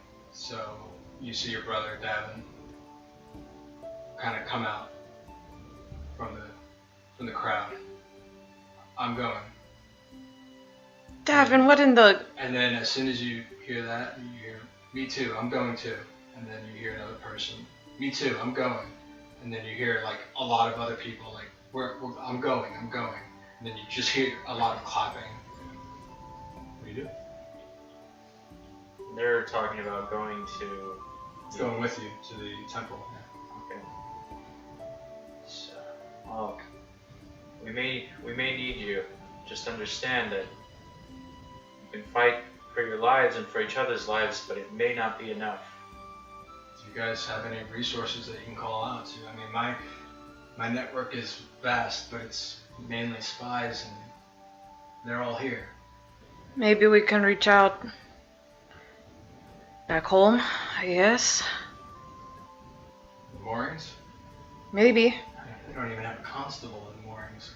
We've saved their town more times than I can count. I get it, but they're not soldiers. Look at these men and women. Are they soldiers? You've got a point. We need all hands on deck. I agree. And I'm gonna kind of look out into the crowd and... How many of you are trained weapons? You hear a couple of them. Few of the doors and half doors. And then as you say that, you hear just outside the temple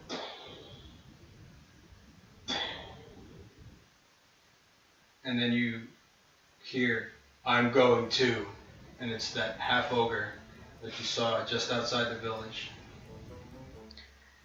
Alright, lad, good to see you again. "This is still my village." Alright. Those of you who cannot or do not know how to carry a weapon, you're gonna have to learn. We have 9 days to prepare. That is 9 days of training. And I kind of lower my voice a little bit just to try to reach the party Sure. in the immediate area. As you all may remember, I'm without my holy symbol, and without it, my powers are greatly diminished. I'm gonna look at Talvis and I will handle that. You have to trust me. I think I may know where to get one already. If you do, then we'll spill it. It's going to require some time, but we can fit it into this window we have while we're waiting for our intelligence to get back to us. Okay. And where do we have to go? It's about 2 days travel to the south. But again, without it, I will be perhaps not useless, but next to Zyanda's powers, might as well be. I'm gonna kind of like... Is Milkune in there? She's in the temple. She's next to Zoop. And then I'm gonna look back at Talvis. They're all just kind of like transfixed with Ryu as he's kind of like talking to the crowd. You guys are kind of like huddled, kind of having this conversation just amongst yourselves. Alright, Talvis. Give me 1 day. If you can give me 1 day to get you at least a holy symbol for now. For now, may not cut it. We're looking at 2 weeks' time, roughly. If she decides she wants that holy symbol, she's going to have it. Her trust cannot be commanded. It must be earned. And I don't know if 2 weeks is long enough to do that. I need to be sure that on the day that this happens and that we look Zyanda Zane in the face, that I have that holy symbol. It cannot be left to chance. Well, you're gonna have to maybe take one.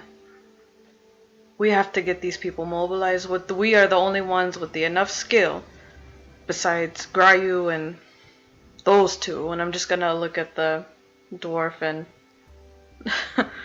our orcish friend. Sure. Denny and Rory? Yeah.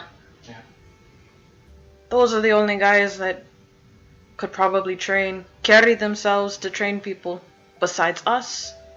And they're out doing something that we cannot do. The least we can do for them is get their army ready so we can march. I believe we can do both. We have some.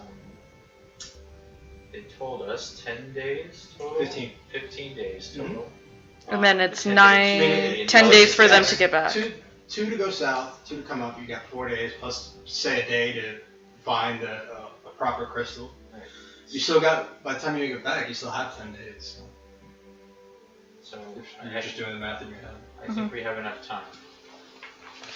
Well, you look pretty serious about it. So it's what needs to be done.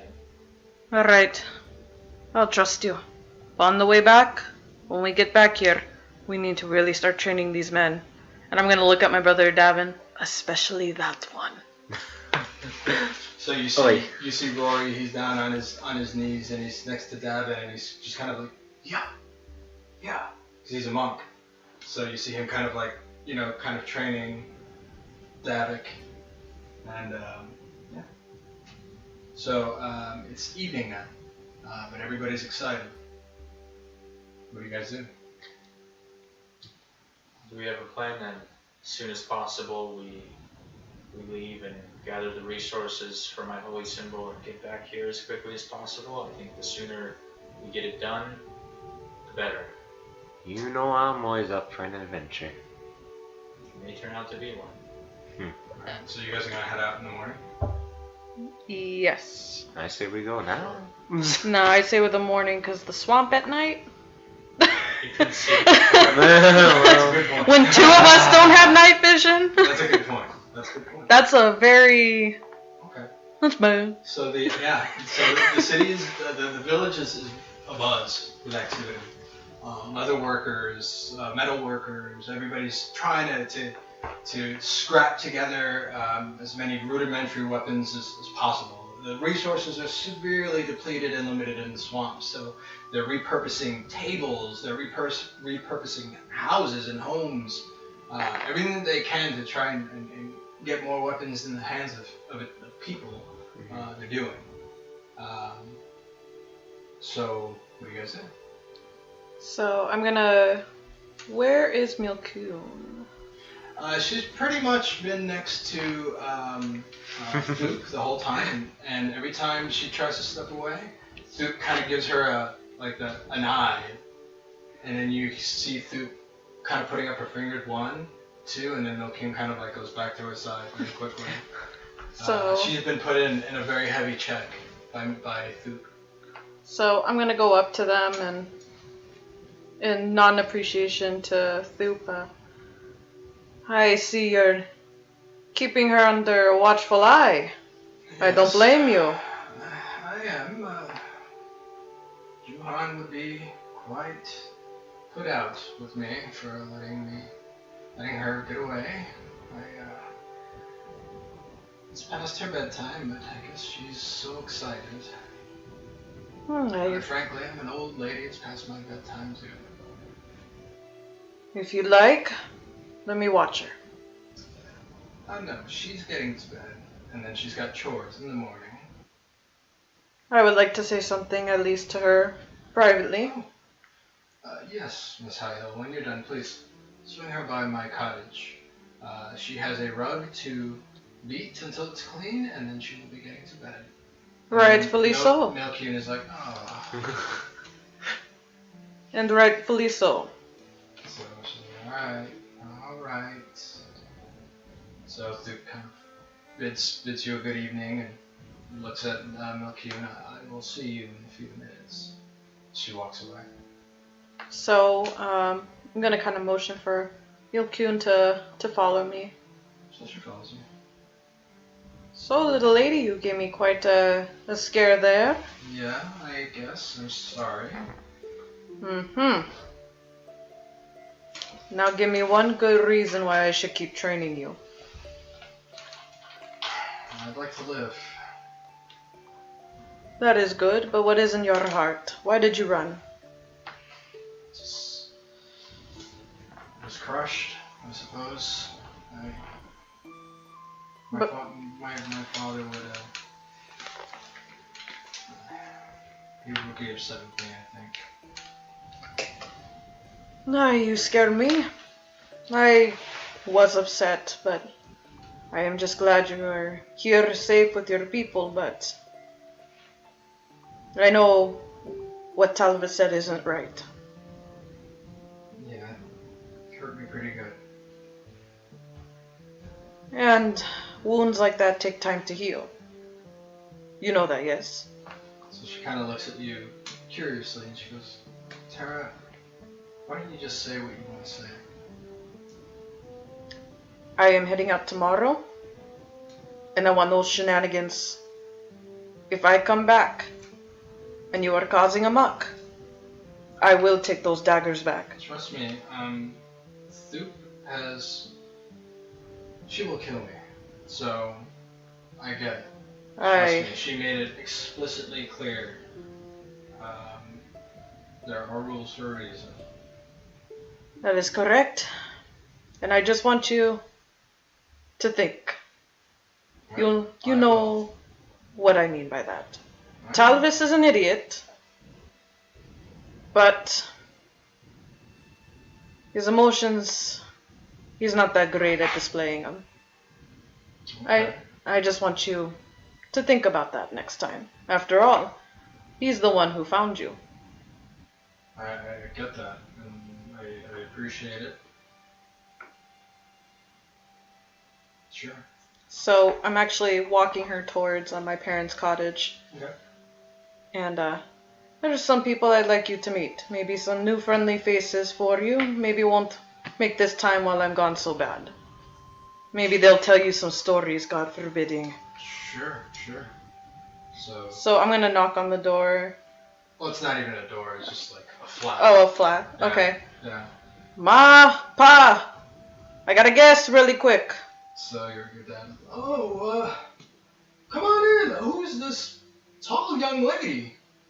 Milkyun, this is me family. That's me papa. So Milkyun kind of like notices that she's probably not very socially ready for guests. So you see her kind of like wiping the dirt from her forehead and kind of like wiping her hair out of her eyes, and she's kind of like in a little curt like bow. She's like, pleasure to meet you, and probably something that Thup taught her. And you see your mom just like she claps her hands together, puts it next to her cheek, and she's like, oh my God, isn't she just the most adorable thing you've ever seen? And so like halflings do, they're ones who make somebody feel welcome and in their home, and she's being very doted upon by your family. And so they're asking her, especially your brothers, are asking her stupid questions like, when you get mad, do you get really mad and punch people out? I heard that's what folks do. And so they're just carrying on. So I'm gonna turn to my parents and, Mama, Papa, I will be gone for a few days. Your mom says, no, you won't. Or yes, I will. No, you won't. Okay, then this conversation does not include you. Papa. Your mom's the boss, so what she says goes. I'm gonna look at Danzin like, help me. So Danzin's like, And then I'm gonna look at Davrick like, come on, man. So he kind of like, he looks over to Milky, so, half orc, that's unique. Tell me about your parents. So I'm gonna look back. What's your sign? Yeah. So I'm gonna. And suddenly you notice for the first time, he's trying to get the swag on. Oh my God. They're about the same age, you know. Oh my God. Wait a tick. Yeah. So I'm gonna look at my mom. Mama, we have been over this 1,000 times. Sure. So as you're arguing, what are you guys doing? It's nighttime right now. See you there. I'm gonna head out of the temple Sure. and over to the tavern. Sure. And see if it's still open. It actually is not. Most of the people who would be in the tavern at night would be after a hard day's work. However, the village is abuzz with activity. people are trying to get the lookout post up as quickly as possible, get the brazier up as quickly as possible. People are helping the leather workers, they're helping the blacksmiths, the armor smiths, like everybody, it's like all hands on deck. 15 days till now, and everybody's doing, it looks like they're going to be working around the clock to get as prepared as they possibly can for whatever's going to happen. Okay, so I head back to the temple and find Barag and say, well, I'm going to try to get us another one of those casks of ale tomorrow. Let's see. I hope that wasn't his last, my friend. You can open this next one. Damn straight I'm opening the next one. And at that point, I'm just gonna keep my armor on actually, but I'm going to roll out my bedroll in front of the altar. Now, you also notice that they've actually put out large canvas tents. So you guys can have like a large canvas tent for each of you, should you so choose it. Like people of import, like Grayu Phoenixhorn has his own like canvas tent, not a building, but just like a tent. But it's kind of like not a luxury tent. It doesn't have a multi-room thing, but it's not a lean-to or anything. So under these circumstances, it's considered luxury. But you guys, you're told that should you wish it, you can have your own private large tent. I'm down. Okay. So you have one is anywhere in the village that you want it. So everybody seems to be like trying to get the tents closer to the center of the village. Mm-hmm. Because most of the activities on the outskirts of the village. Trying to hide from the noise. Yeah. I'm gonna stay in the temple. Sure. Just keep the bedroll in front of the altar like I had it before. I'm gonna keep Hearth of Hestia closer to me, just like right next to along where I'm laying, Gotcha. right next to me. And I am going. So you hear the parishioners and the people in the pews. Wow, he's going to sleep. He's going to sleep with that. That's awesome. Okay, I'm gonna wake up again. Nice about that. There are people in there, dude. Yeah. Well, I'm not going to sleep yet. I'm just preparing. Sure. But I am going to cast into my ring of spell storing.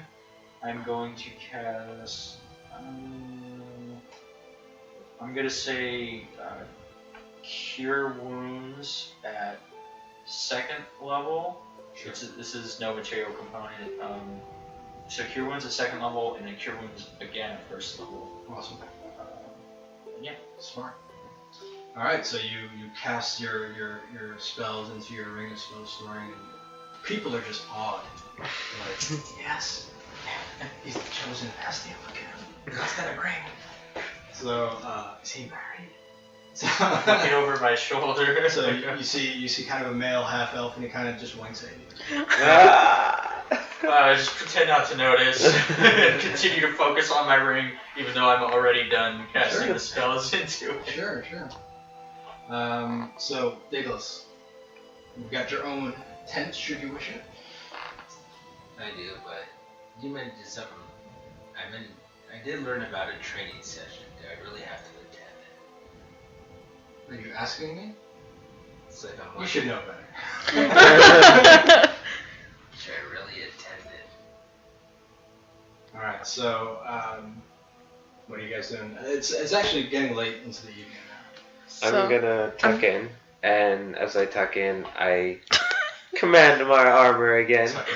Yeah, tuck in with Chimera Rising, Okay, yes. I command my armor, but I specifically wanted to go right in front of my tent door. Okay. So I whisper the words Claude Harath, and my armor just, detaches and As you forms. do, the pieces like fly off your body and then quickly reform right in front of your door flap.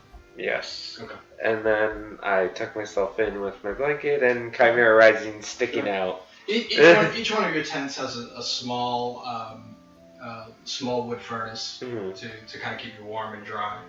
It's like the last of the wood furnaces in the village. Most of the wood furnaces are being repurposed for weapons and things like that. So, Nice. most of the other tents don't have it. Terra. So, while that conversation has gone, I'm like, okay, I need to get this little lady back home. I don't want to have my face in the mud, so to speak, by an old lady. So Milcune kind of bids them farewell. Again, she does kind of like one of the curtsies. Thank you very much for having me. And she kind of like walks out. And who was it that... Was it Danzin or was it...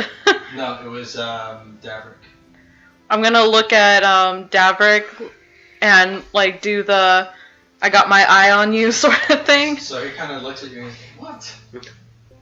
And She's totally my type.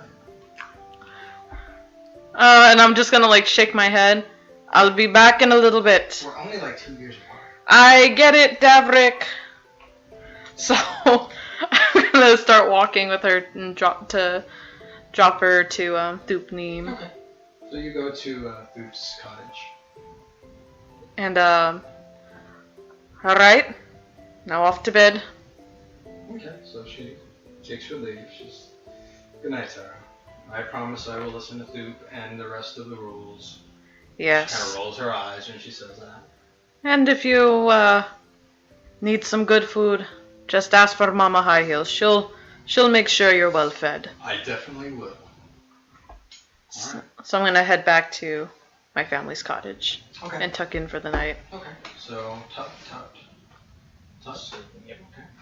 So Daedalus, as you are preparing for the evening,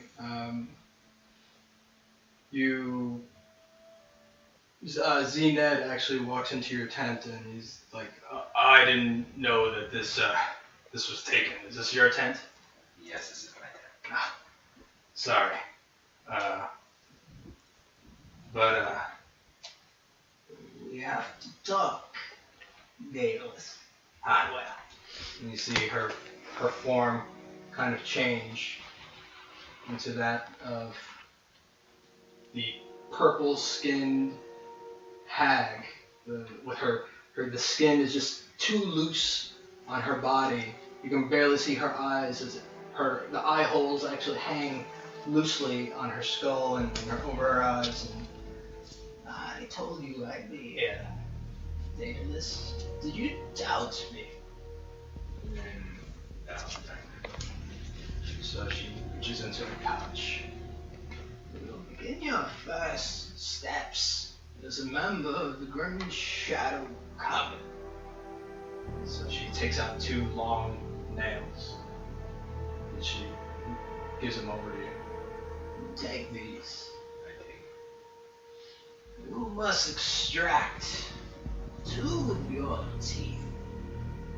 You replace your teeth with these nails. This is a gift I give to you. It will make you powerful, more powerful than you can imagine. You must help the Hestia Horde defeat Daedalus. You understand? Yes. In my mind, I'm thinking like, man, this deal. So she says, Good. so she takes out a pair of like rusty pliers. She hands them over. Extract 2. I will help you if you want. You are mine to take care of course. Yeah. She gives you the pliers. I was like, yeah, let's just get this over with. I close my eyes and just Okay. go. So you close your eyes and you pull 2 teeth. You take 1 point of damage each. You don't have to write it down. It's fine because you're about to take a long rest, and you've got just blood coming out of your mouth. Then I just quickly go. So you put the nails into your gums. Yeah. Right now. Okay. So Good. Daedalus Hartwell. Good.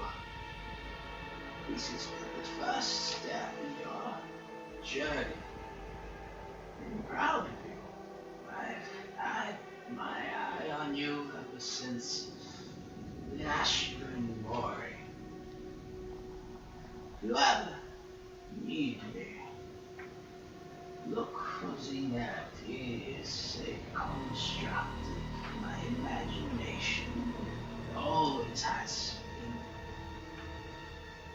I watching you for so long. I know you are here.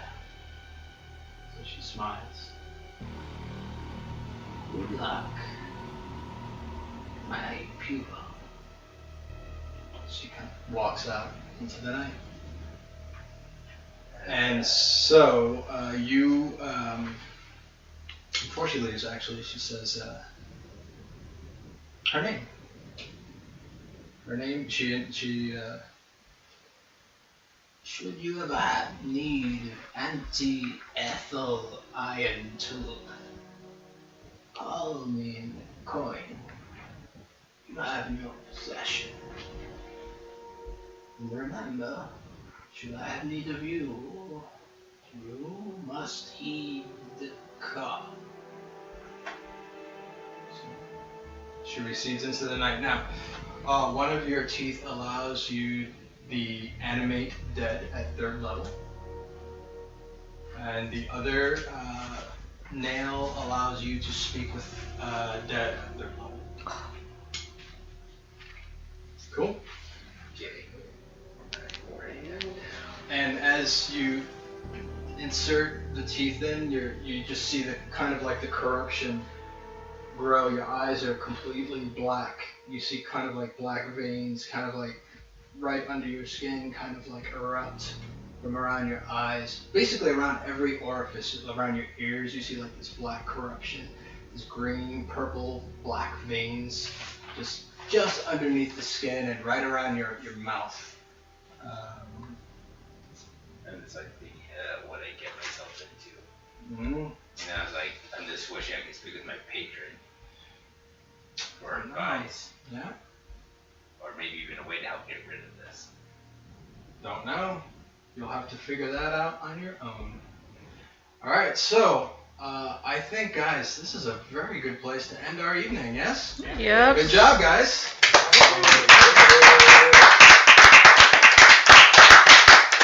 Alright, our adventurers are off to find Talvis and you hold the symbol.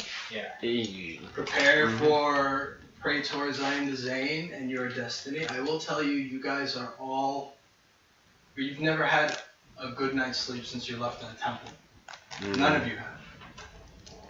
Daedalus, believe it or not, you're feeling more at peace now. Like the others, when you left the temple, you were plagued with nightmares.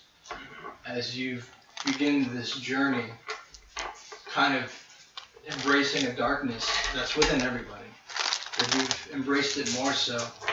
You've found that these nightmares have kind of quelled a little bit. You almost find them amusing. Talvis, you don't have nightmares so much as you have dreams. The dreams are very realistic. They're almost like dreams where you wake up and you think that they were real for a second. And they're of Zion the Zane. They're dreams of when you were together. Dreams of you talking to her about a future outside of the order of Talvis. There are dreams of you caressing her face. They're more memories, but they're very vivid memories. And so yes, we'll pick up next time, guys. Awesome. Whoa. So excited! Yeah. It's coming to like a crescendo now, right?